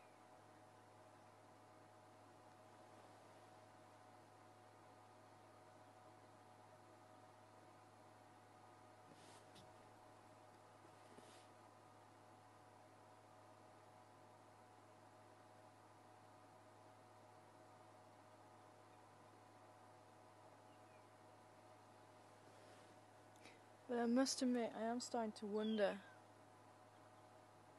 I'm still not seeing Huey. I'm starting to wonder if something did happen to him.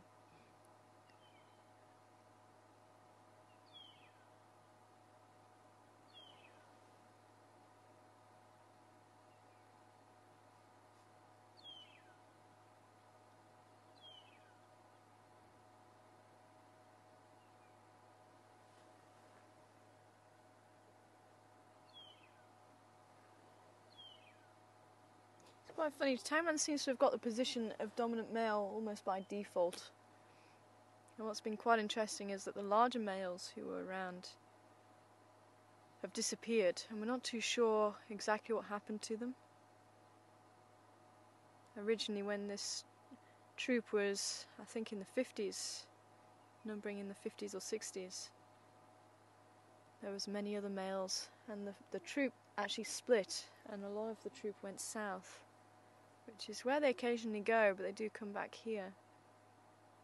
We've got a warthog just mixing in with the impala. I think that's actually the male warthog they call George around the camp.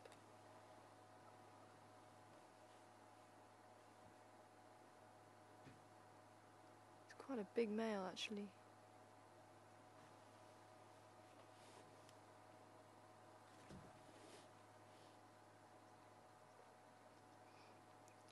And there was also at one stage about 5 of the males, 4 or 5 of the males. And Tangman he's big, but he wasn't as big as they were, and he wasn't really the alpha male at that stage. But as the Gowrie gang have been whittled down, he's definitely the more dominant male. Gowrie's still very young, and not nearly as big as Tangman.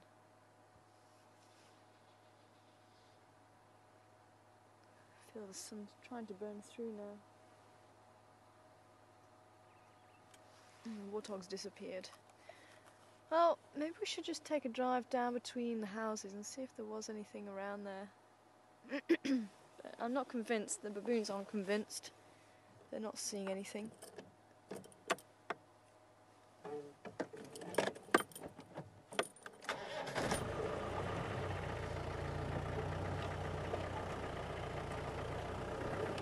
We shall see.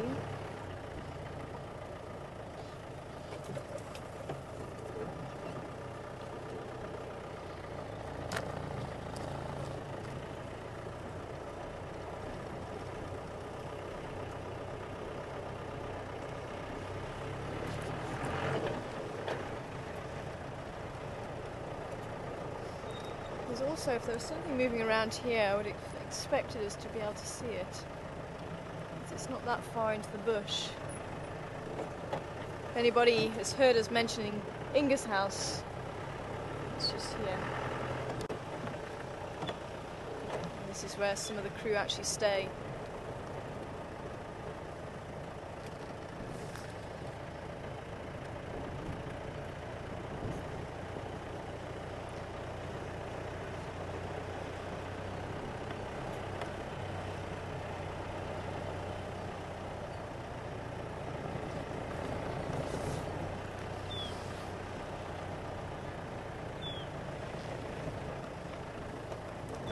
So just getting back to Michael's question, how old will they be before they're fully grown? If you look at Misha and Induna, oh hello Mr. Waterbuck, they were probably about the size of their mother when they were about 20 months old, maybe a little bit earlier, maybe 18 months old, which is quite a small leopard. About average for a female, about 40 kilos, but still she's fairly small. Disappeared. Male waterbuck.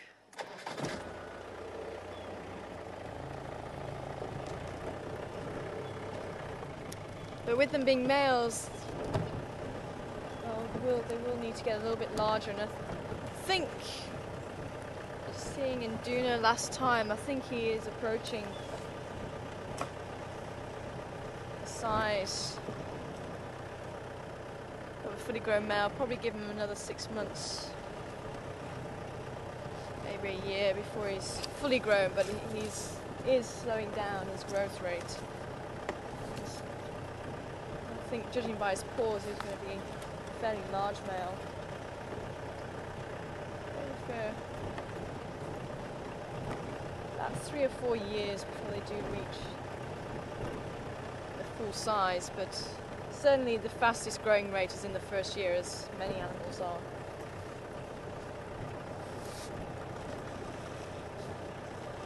By about a year old, I mean, the cubs will be much larger, probably double in size by the time the cubs are about a year old.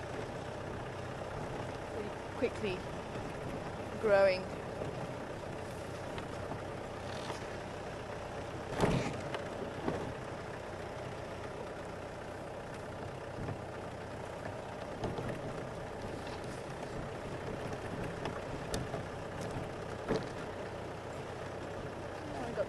There, just on the bank.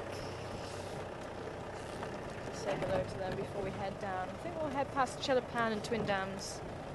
That lion call that I heard was fairly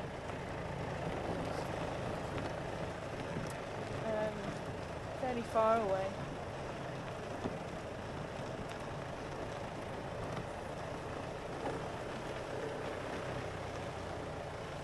Somewhere on the south.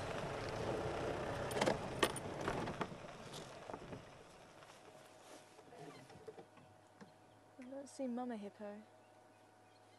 Not today. Oh, there's a couple of grey herons just taking off there.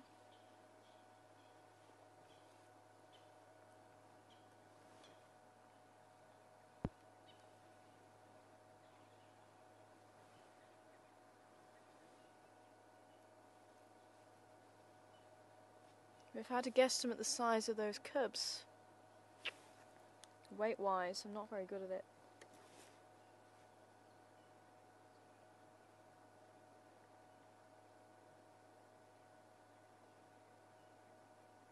Maybe weighing in around the same as a Labrador puppy. Whatever that would weigh.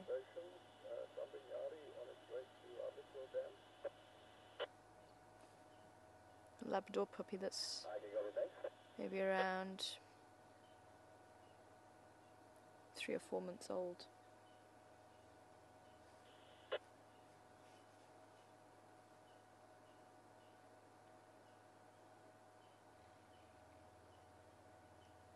If anybody's seen the Andrex advert, that size Labrador puppy over in the UK, there's always a Labrador puppy.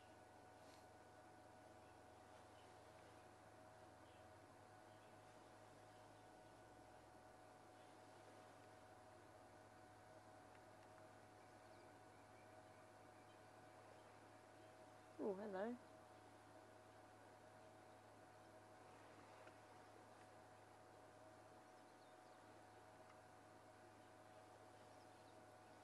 Bit of movement from the hippos there. Someone moving. The hippo on the right was actually sleeping with his head on the back of the other one. I think she must have decided actually she wants to move. I just saw the tip of her leg come out the water, so maybe it fell asleep or something.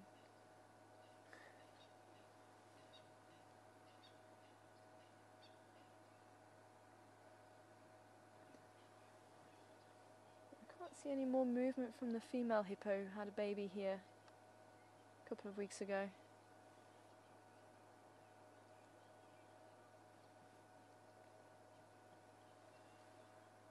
So she may have rejoined her pod.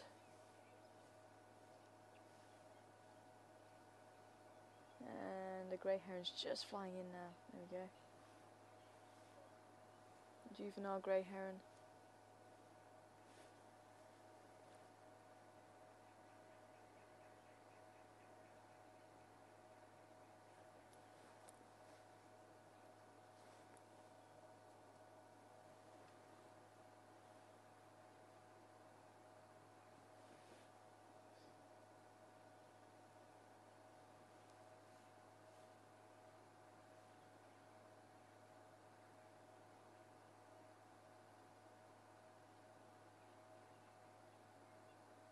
Now with these birds eating fish, they have what we call a powder down. It's a feather that's fairly brittle, and as it grows it starts becoming very powdery. It starts to break up, and they wipe their beak after they've eaten fish in between the feathers to take the slime off of that. And this powder down actually sticks to it, and they'll eventually, when they start to groom themselves, they'll start using their toe, and one of the toes has a slight comb on it, so they can take this powder down out of their feathers to keep them well groomed.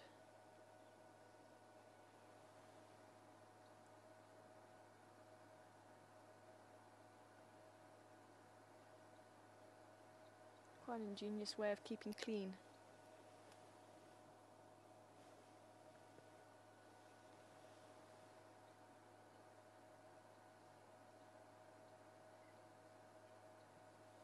Okay, well, let's continue on our search. We'll head down towards Twin Dams.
Hi Sandra, wanting to know, is it not time that we name the baby? I think there is somebody that put forward Moi, which means beautiful in Afrikaans. Someone said Storm.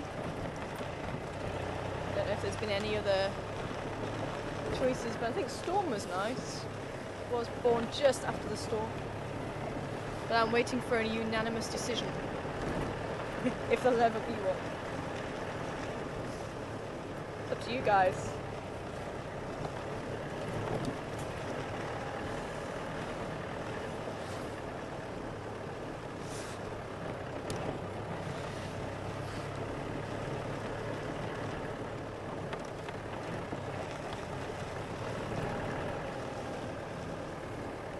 So the only ones that we kind of have to stick to Sabi-san's rules in the naming is the leopards and the lions. We have something very special here because we only traverse a fairly small area, about 800 hectares to 1,000 hectares. So it's pretty big, but it's fairly small in the whole scheme of things in the Sabi-san. 65,000 hectares makes up the Sabi-sands, which is where we're broadcasting from. And because we only go in this area, we get to know a lot of the animals.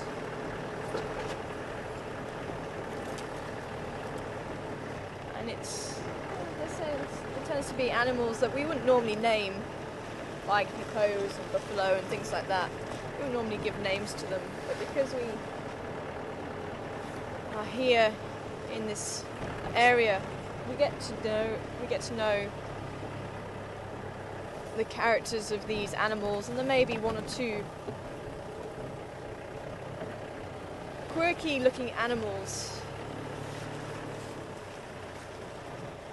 who we see fairly regularly or maybe just look very different. And we give them names, or the viewers, the whole wheat family, Wild Earth family, give them names so that we know we can give updates on them. Like little Bob and little Pinky and now little Bubbles, the different hippos. But if we speak to the other guides, they don't know the names for the animals, or they don't give the names for those types of animals. But when we're talking about leopards and leopard movements and they cross over different boundaries, it's nice to know and have an update. I can still feel spitting owlets in here. Maybe it's thrown off. Still movement. It's flown off.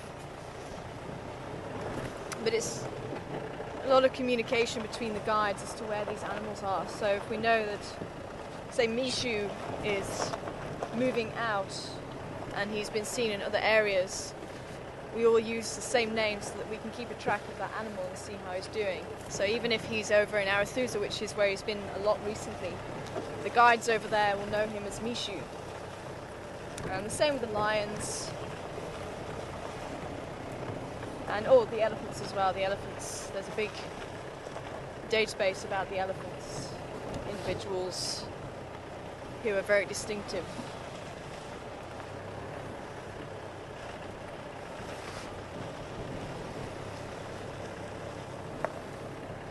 So those are the ones that we really have to make sure everyone's on the same page with. But some of the other animals, it's up to you guys. So if you guys come up with a name that everyone or most people seem to like,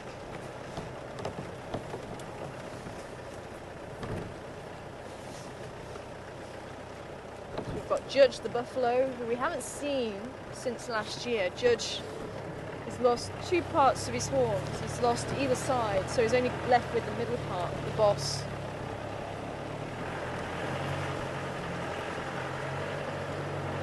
The judge, because he looks a bit like he's wearing a judge's wig. Be nice to see if he's coming back around this year. Be nice to see if he's coming back around this year. This time of year, this is when we saw him last year. But again, nomadic animals, they can wander far and wide, which is why we haven't seen the judge. Possibly one of the reasons.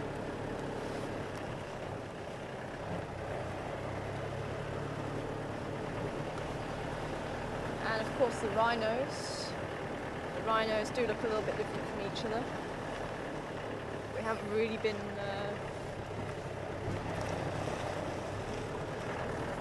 too inspired with the names.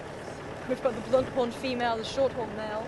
Actually, many people know the territory holder in this area is the shorthorn. I heard one of the other guys calling him a shorthorn the other day, because especially with these distinctive animals, it's that distinctive feature everyone kind of knows. Oh yes, I know shorthorn. It's that male with a short horn, isn't it? As you go. And we do try and get together as much as possible. There's usually a guide meeting every month that we attend, and we have updates on the animals.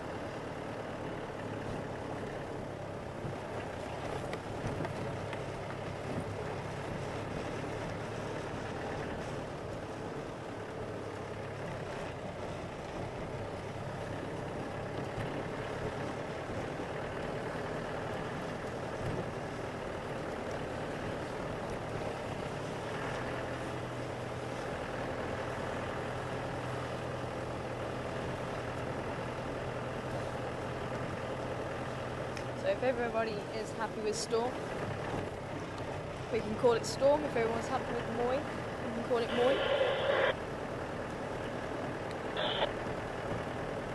If anyone has another name,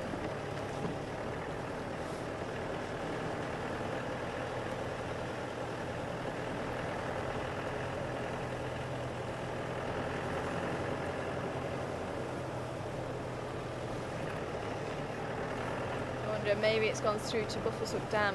That's where many of the hippos like to go. Maybe it's gone through to a different dam altogether.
actually just thinking about it. Floppy ear, the female hyena, is another individual that most of the guides recognise just because of her floppy ear.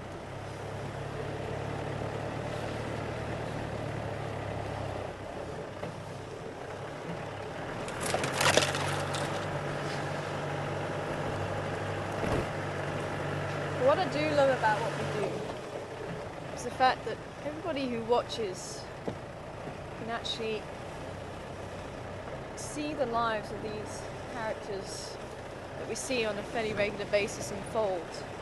And I think that's what makes Karula so special, in that she does hold, this is basically all of her territory is where we can drive, and then a little bit extra. She's a very charismatic lady.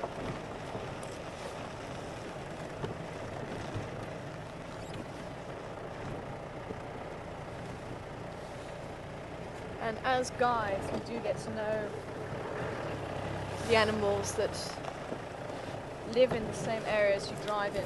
So you do get to learn the characters, but as a guest you might get a little inkling of that from your guide that you go out with.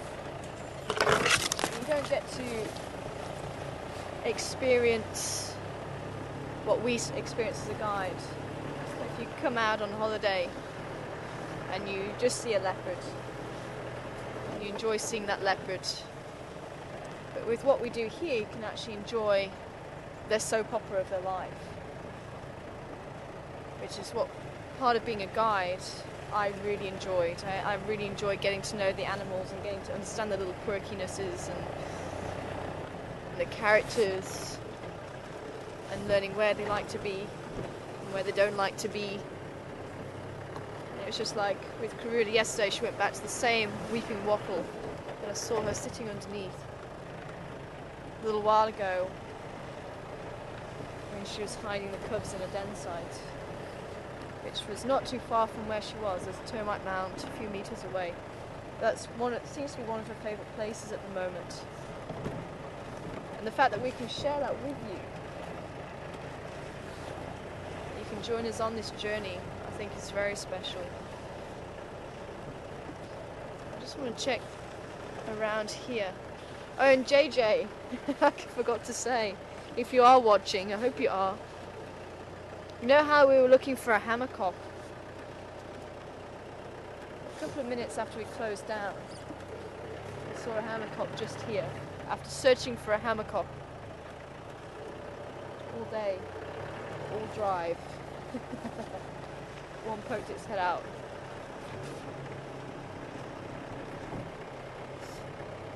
Just after drive.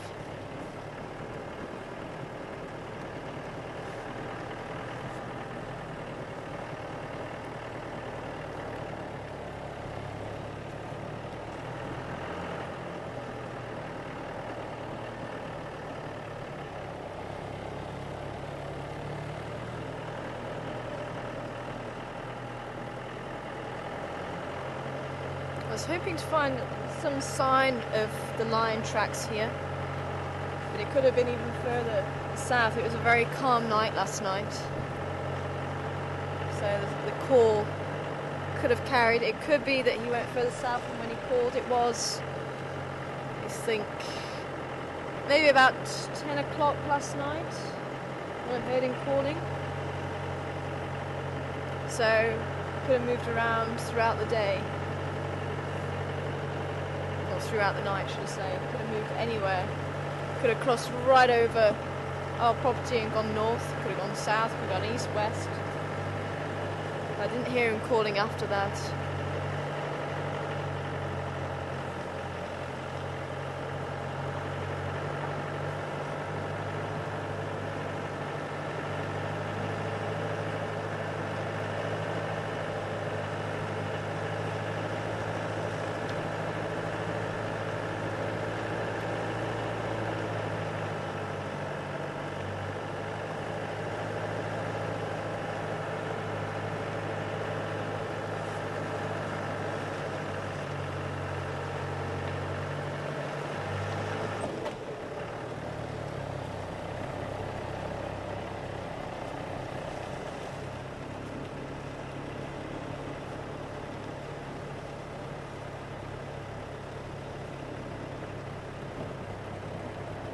a slither of blue sky. The sun is starting to burn the cloud away.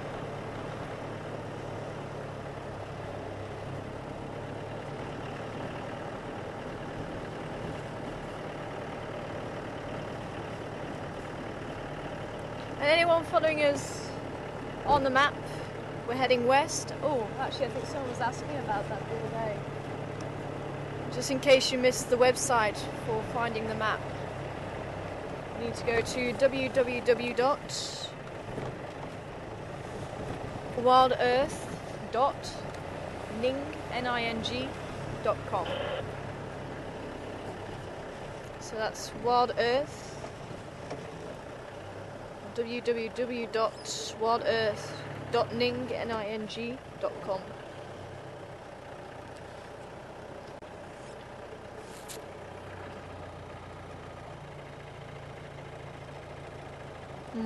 Sandra, liking the storm. Thanks, Sandra. For the baby hippo. I think it's quite nice. It'll help us to remember when it was born as well.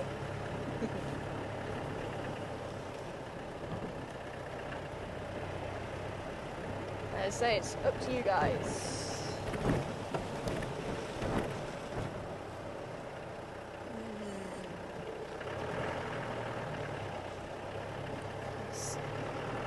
To try and show you some tracks this morning.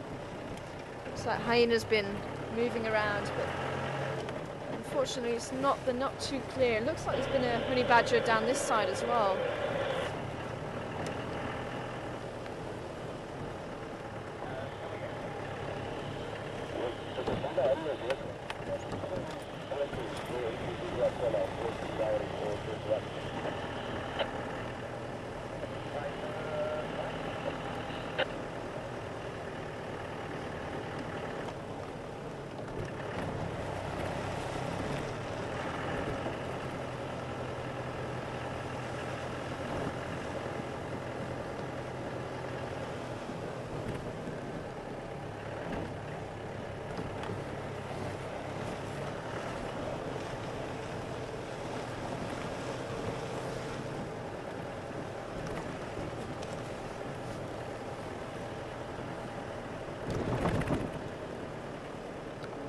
So far, no sign. Let's go around Treehouse Dam. Maybe there's something around there, and we'll start heading towards Karula and the cubs again, just in case anyone's joining us that hasn't had a chance to see them while we still have them around here. Nice just to spend a little bit more time with them.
Treehouse Dam. Not really too much activity around here. We'll keep a lookout. Maybe there's the hippo out of the water and grazing.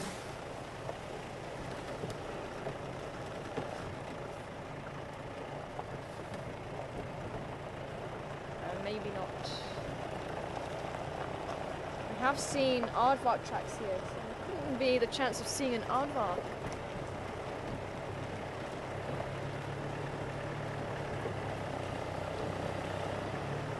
The ant bear. Long nose, big ears, big claws, long tongue. Earth pig, another name. What aardvark means actually in Afrikaans. Aardvark.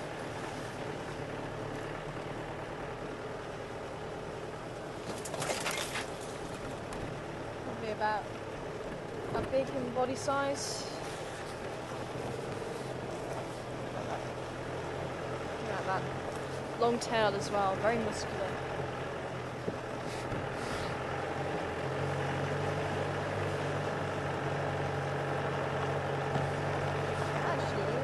Thinking about it, asked about the cubs just a little bit earlier. Michael asked about the cubs, the size of the cubs in weight. The cubs are probably about that length at the moment.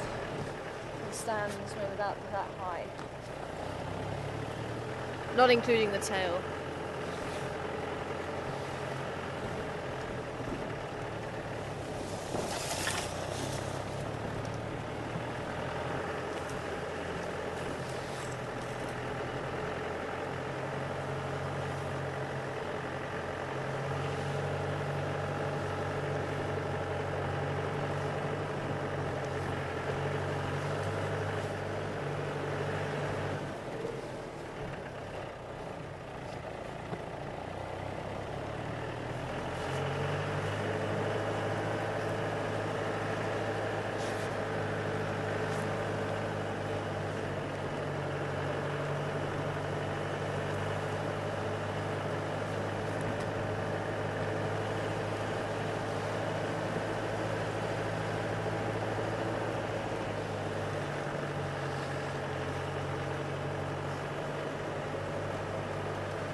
See if I can show you this.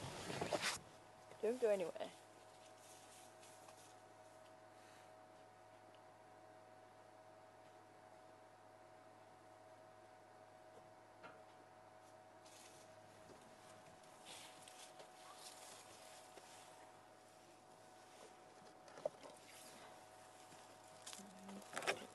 Oops. Looks like this is a branch from the Marula tree just to our left actually, and it looks like one of the elephants may have been chewing on this. And elephants will chew sticks with the molars at the back and they may turn the sticks around, but maybe this one didn't taste too nice, or maybe they were just stripping this part of the branch. Whatever the reason they dropped this, but what I want to show you is what it looks like inside. So this is quite a dark reddish colour, and a lot of trees will have the inner bark this colour, and some of the trees will actually be used as for dyes, so the tannins for tanning leather. And this is one of the reasons why the elephant dung is so reddish brown in colour. And I was hoping to find some dung to actually show you. We'll see if we can find some dung out on Philemon's cut line. But that's one of the ways that you can actually tell the difference between elephant and rhino dung, is by the colour, which is from this inner bark, from what they eat.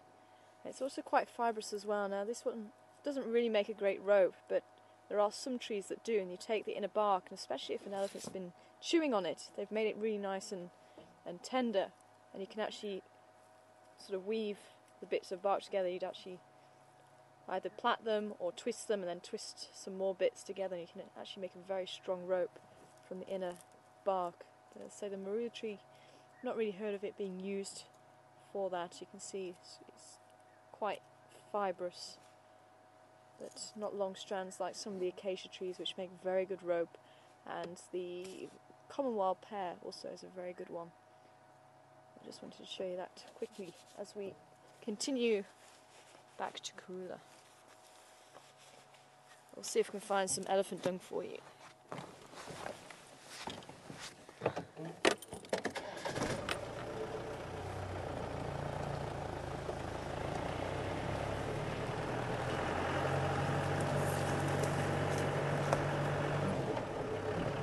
Very quiet as well. I've been hearing some of the birds, but not close by, quite off in the distance.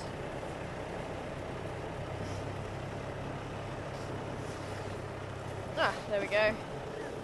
There should be some around.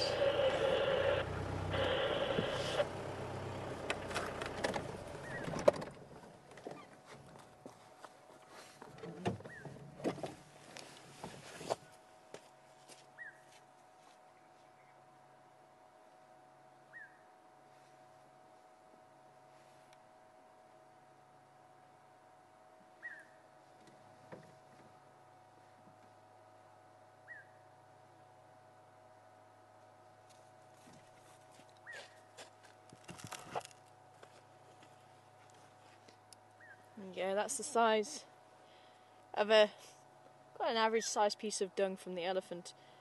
And as we have a look inside, you can see bits of leaf in there and bits of branch, and the other extra piece that I picked up was the inner bark of the tree, possibly from the marula tree that I was just showing you. Not the same one, but from a marula tree. So that's what the elephant dung looks like. You can see all this large pieces because they have very poor digestive system. And pretty much what's in here, most of it is still goodness. So you may think, oh, she's picking up dung, but actually there's a lot of goodness still left in here, a lot of good food that some animals can still utilise. Some of the hornbills might pick through it, some baboons might pick through it, depending on the time of year. And if you're caught in the bush, even humans can pick through it. If you don't have any other way of getting food, you may be able to get some fruit from it. You can have full marula fruits, and you can wash them off and eat them if you're in a survival situation. Although if there's marula fruits around, you might be able to get some from the marula tree. Depends on how good you climb. But what I do suggest is don't picking up dung yourself. And there's only the herbivore dung that we'll pick up. Carnivore dung, omnivore dung has a lot of bacteria. But just to show you what's actually inside there, I always find it very interesting. It'll tell you a lot about the animal. And if you know what's in the area, tree-wise, then with the elephants you can actually take an piece of elephant dung and set it alight and inhale the fumes, and it can also help relieve headaches and things like that. And you'll often find some of the Shangaan people, and I've even seen the Sepedi people that I used to work with actually doing that. And if they were just feeling a little bit off colour, head hurts, they'd actually inhale the smoke from elephant dung, especially from some of the trees in the area. The combination of them and going through the elephant's gut somehow seems to combine them and give them this property that can actually heal. Quite interesting.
saw a mongoose.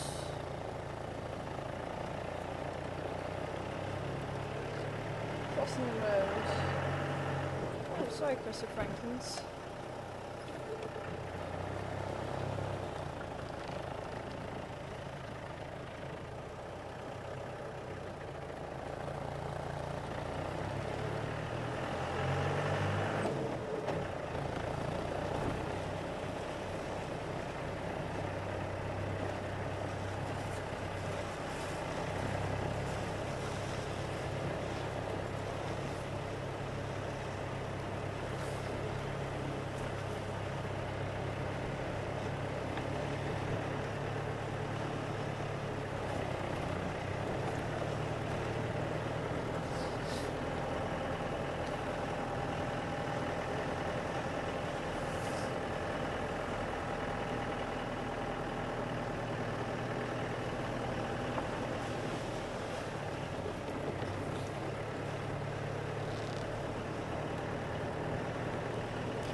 Hoping. Oh, hello, there's a little Dacre in the road.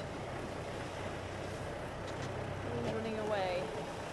I'm hoping we might get a chance just to see a dwarf mongoose, but unfortunately where it ran in, it's quite thick bush and it wasn't really going to be a good place to see it, but it did. I just saw the rustling of the bush as it ran off.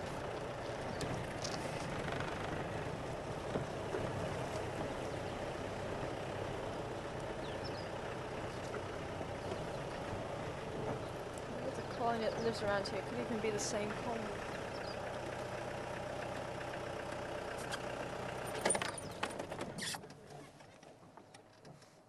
I think everybody's started foraging already.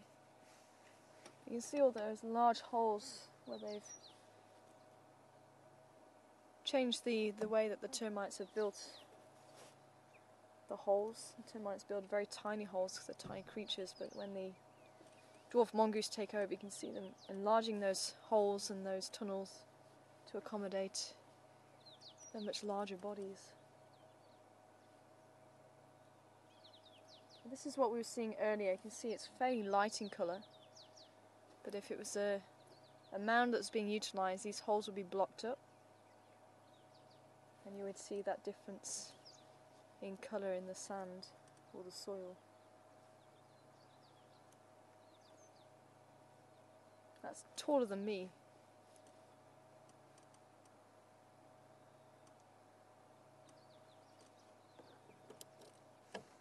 Quite amazing little creatures.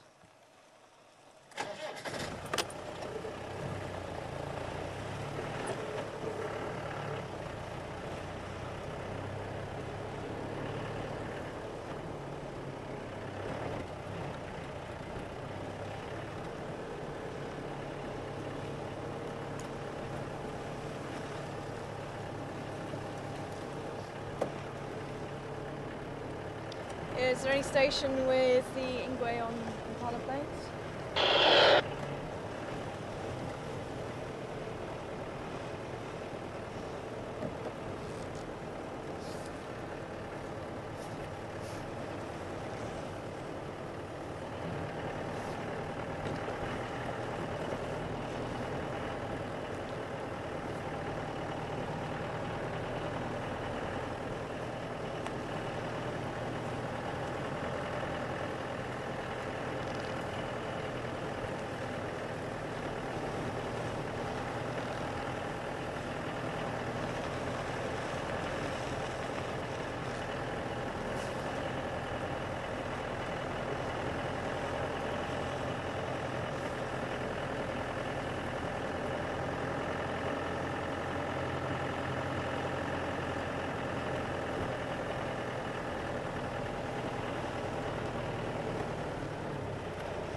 hornbills. I'm blinded by the sun. He was set right on the ground. I think he had a caterpillar in his mouth and I just didn't see him. They're just up in the tree here. I have to change hats quickly.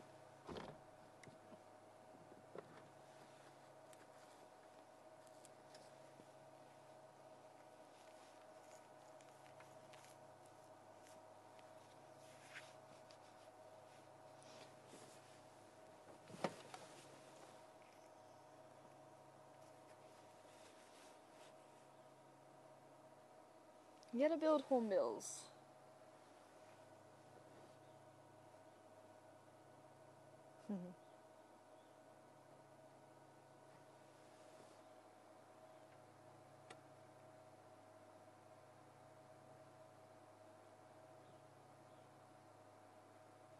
I must admit, it looks like their bill is very cumbersome. It never ceases to amaze me how gentle and careful they can be. Just by picking up, they can pick up a single seed with the tip of their beak, or a single ant. And you'll see once they pick something up, they throw their head back so that they can actually swallow what they've picked up.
I can't quite see what it is that they're getting there, but it looks like there's something nice and big.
Good morning. How are you doing? Am I alright to go around? So sorry. Oh, no worries. How are you doing? Thank you. How are you doing? Oh, good man. Good. I'm too cold actually. I know it is. I've It's been cold. driving everywhere this morning. Did you catch up with Karula? Yeah, the boys. I mean, the cubs are there. Yeah. But I had Jacques. He got that mother Karula. She walking along Aubry's Road somewhere. Oh, is she? Yeah. Oh, okay. But when I get there, she was there with all cubs. Oh, okay, And then cool. suddenly one of the cub went kind of north because there was a hyena there, and another one actually with the mom. But the cubs must be near them because the meat's still up in the tree. Yeah. So yeah, it must be still in there. Okay. Otherwise, how is everything going? Yeah, good. Very Great, good. Yeah, we're on our way back there to see how they're doing. Wonderful. So you think the cubs are still around there? Yeah, the cubs when I left there were still there. We're still okay, cool. Yeah, it's great See if we can sighting, catch up. Yeah, it's beautiful. How long's been there? Yesterday?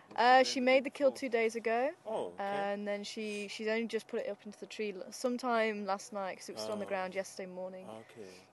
So I'm hoping. great, But we had one of the hyenas come through this morning, and then they settled down, so we thought we'd go and have a look around.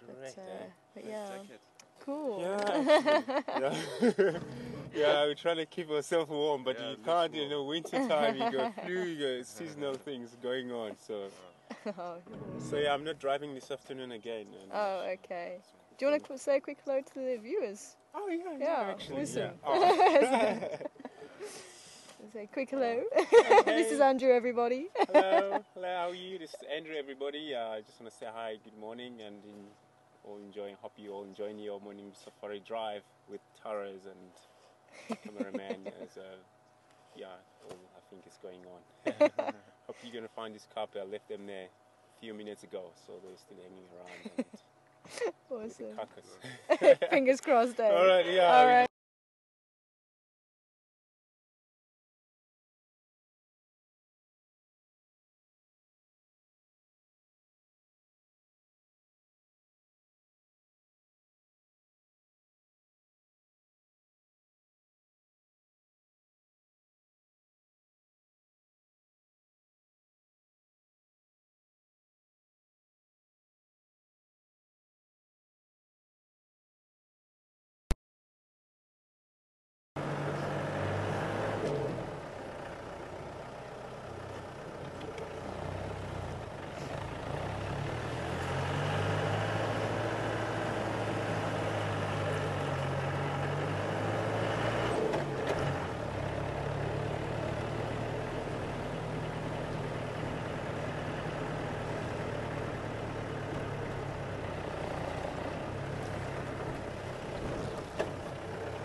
Some more kudu here on the left.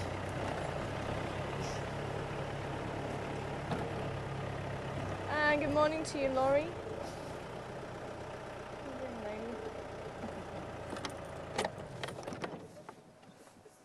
Just wondering if we. I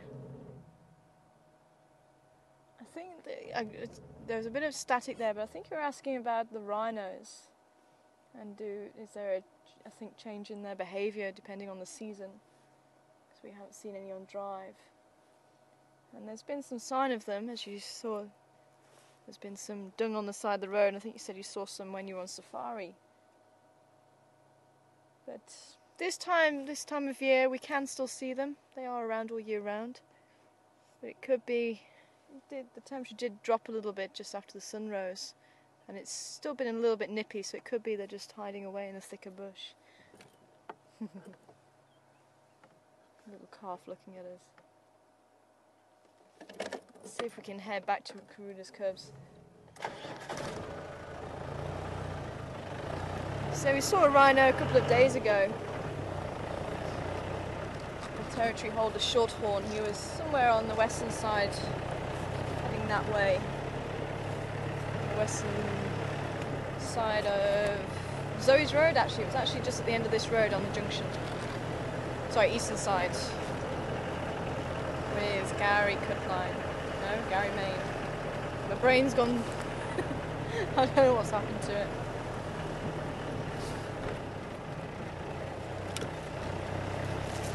But they a bit like humans, they don't like the cold. or some humans, they don't like the cold. They'd rather keep to the warmer parts of the bush.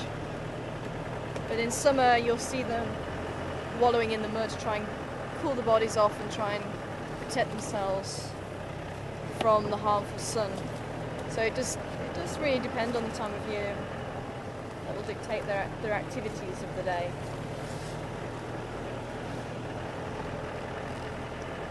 But it sounds like Karula may have left. It sounds like she may be heading, I think someone picked her up somewhere around Aubrey's Road, which is just in the north, but the cubs are still around, according to Andrew. So let's see if we're able just to catch up with them again. Spend the last few minutes of drive with them.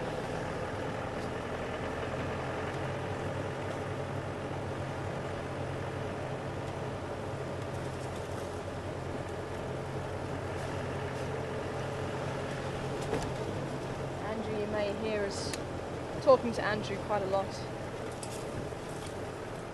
He shared a few wonderful sightings with us in the past. Really nice guy, helped me out a lot when I was first starting in the area.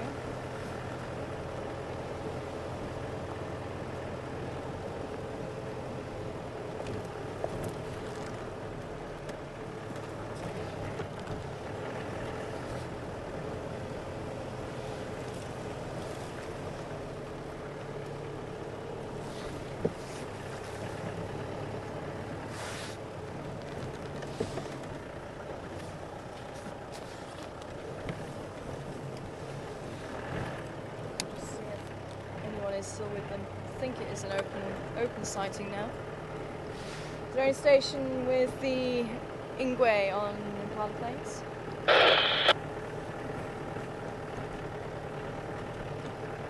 Can't see anyone.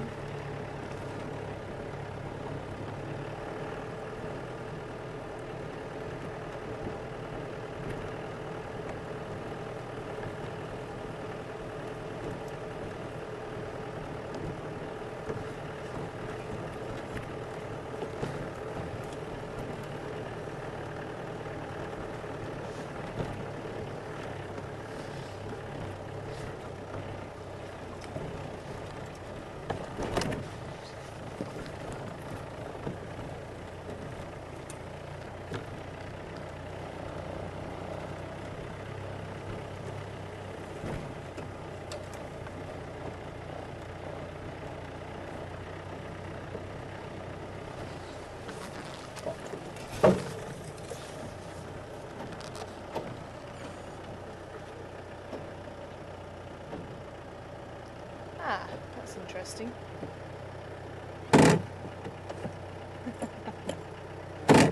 I seem to have lost my clutch. That's an interesting position to be in. But this is where we left them.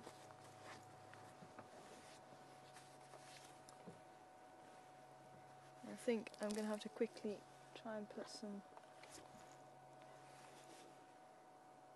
clutch fluid in the gunder.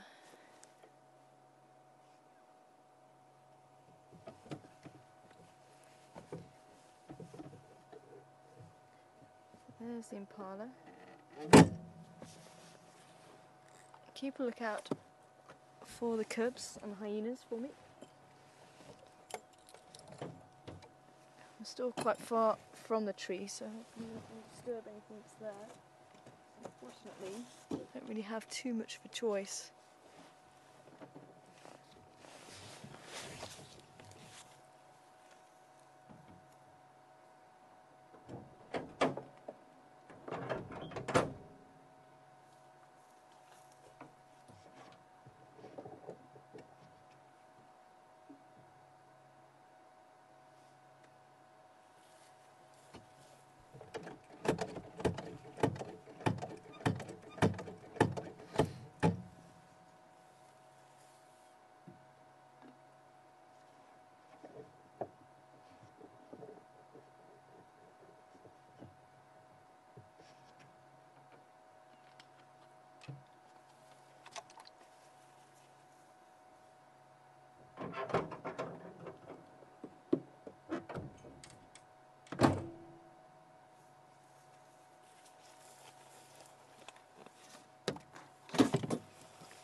See if that makes a difference. I'm hoping it does.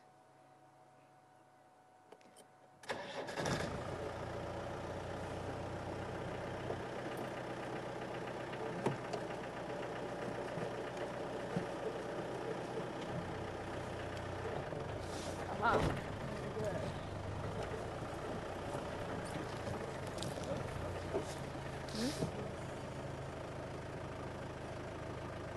Can you see them? I think I'm probably going to have to go.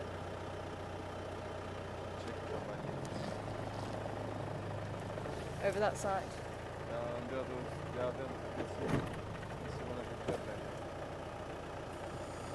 Okay, you just need to give me some. Oh, they. Oh, yeah, I can see it. Okay.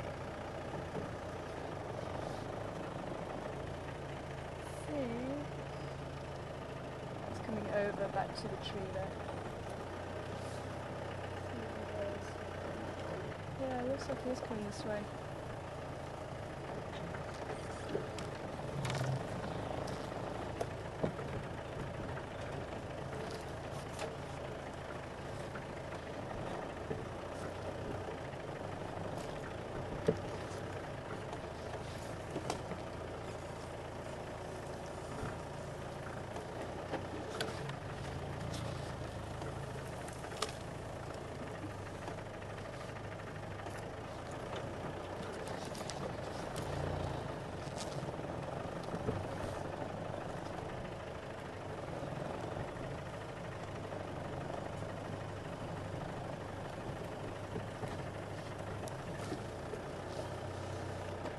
Stay here for now.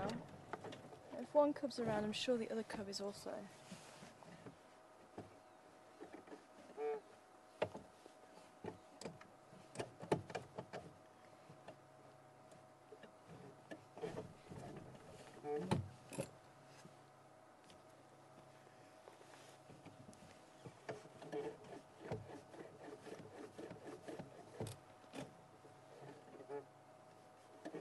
I wonder if it's underneath those dead leaves.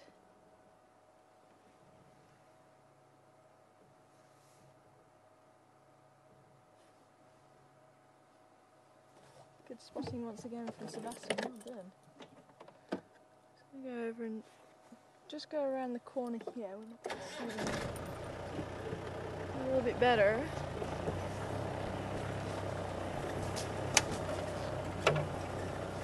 So it looks like maybe Karula is off again and maybe scouting out the area for another kill. She's heading north on Aubrey's Road.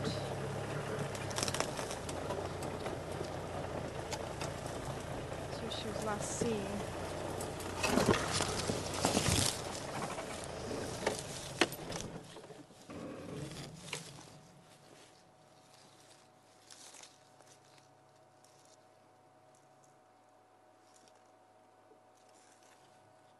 It just goes to show that's one of the reasons why I generally do like to stay with the cats, because you never know what's going to happen. It looked like they were all settled down for a little while, having been full from the kill.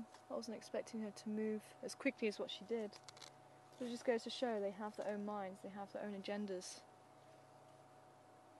Ah, there's the other cub.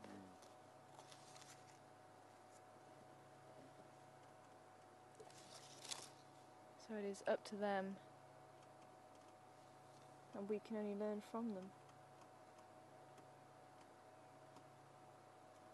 I'm just going to pull forward just a little bit more so we can see the two cubs now. So, the cub we were watching wasn't too sure of us approaching, so I didn't want to push it. We're getting too close.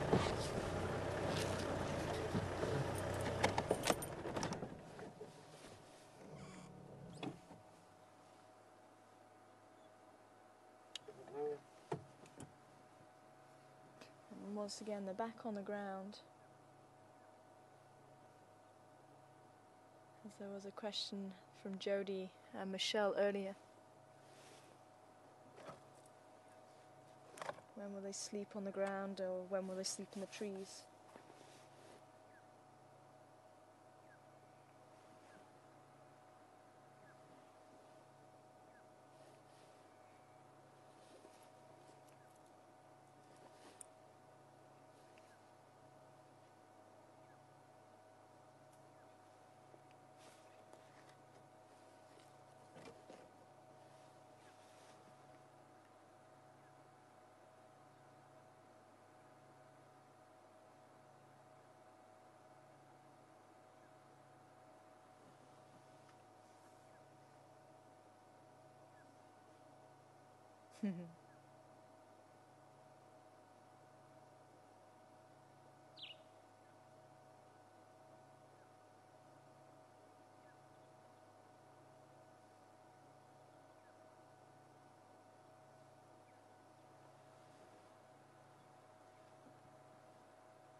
And already you can actually see that size difference from the male being at the back with the female at the front.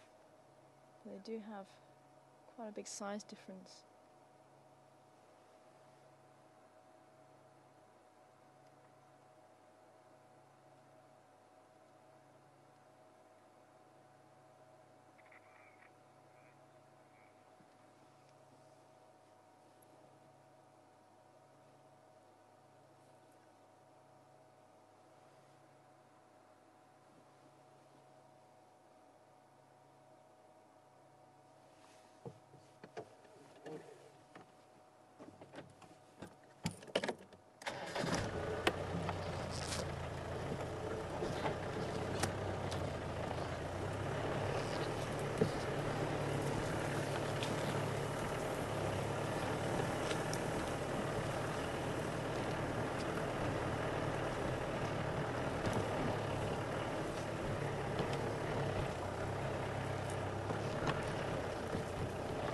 Quite careful here, looks like there's a few aardvark holes.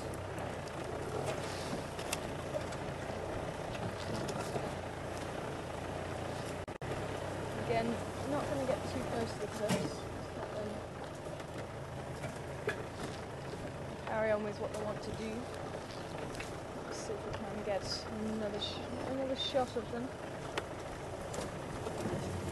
They are slowly moving towards thicker vegetation.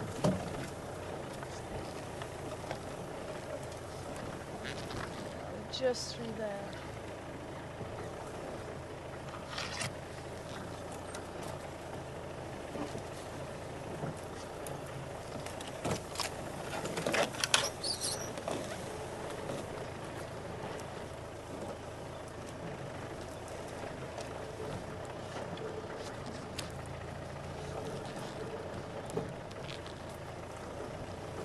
You see the little one over there? Both in the tree. Close to this dead tree.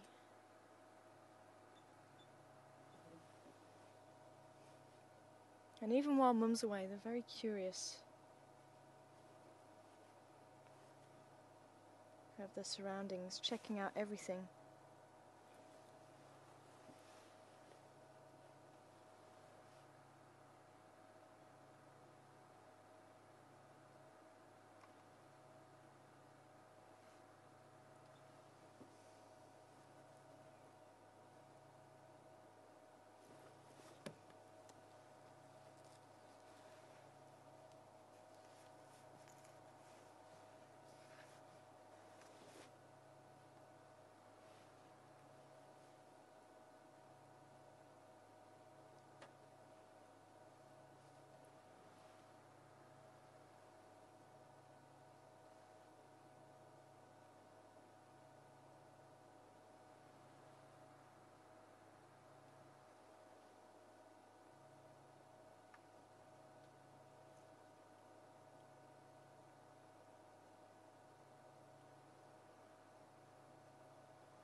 Jar's gone to sleep underneath the tree just in front of us.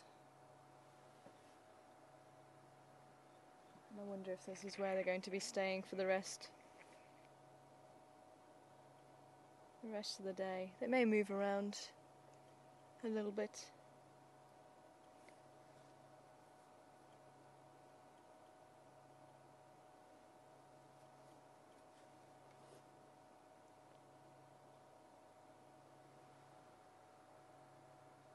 Quite interesting to see their behaviour now that Mum's gone as well. And I do wonder if it is a little bit more comfortable here on the ground. Unfortunately, we're not able to see too much of them now. Let's say he's just in front. You can just about see an ear twitching.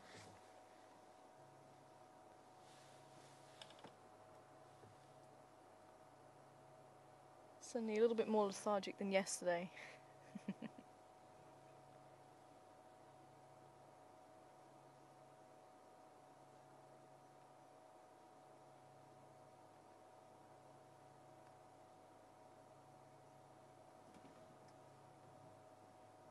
And certainly a very interesting morning as far as interactions go as well. And I'm glad we managed to catch up with the Gowrie gang again, just in case there was any people who weren't able to join us.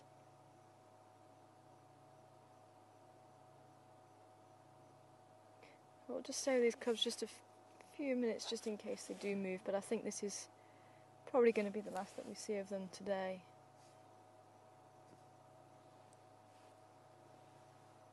But I am amazed at how quickly Karula has set off once again in search for food for her small family. But as I say, it could be a number of days before she is successful, so every opportunity she can get, she takes. So she is heading north. That might be the next time that we catch up with them on another kill. But I'm hoping that we're going to be able to catch up with them for many, many more times before that.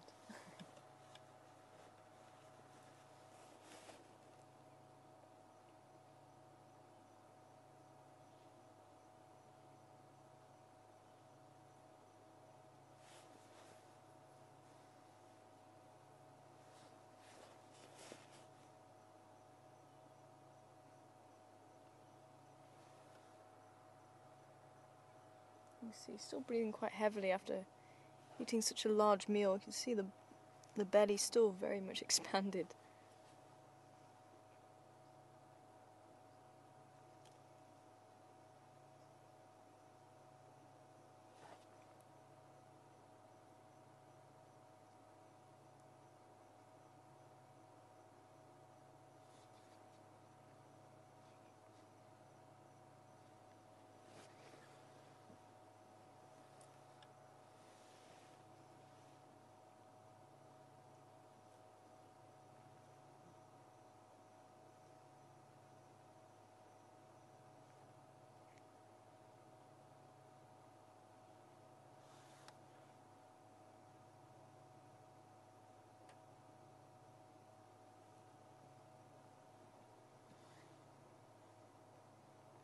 Quite interesting also, they've moved away from the kill. Just putting a little bit of distance between them and the kill now. It could be that's intentional, it could be unintentional. But maybe hyenas might be drawn there and not to where they're sleeping.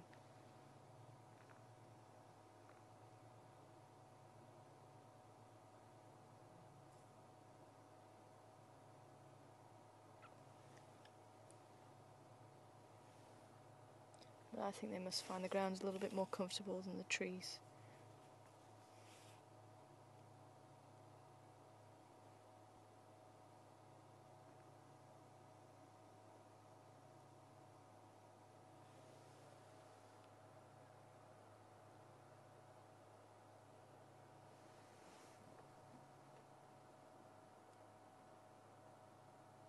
Well, sadly, I think we are going to have to say goodbye.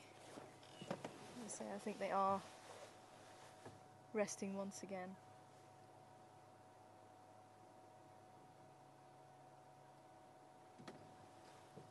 But thank you very much for joining us here on Wild Earth. I hope you've enjoyed this morning's drive, and a little bit of variety this morning. It's wonderful to catch up with Karula and the cubs once again. Thank you for all your questions, and thank you for joining us here. Please try and join us for our next live safari tomorrow morning at 6:30 Central Africa time, where I'll be heading out once again. But for myself, Tara, Sebastian, thank you very much for all your spotting. You've done well today. And Craig back in final control. Take care, everyone. We'll see you again here. Bye for now.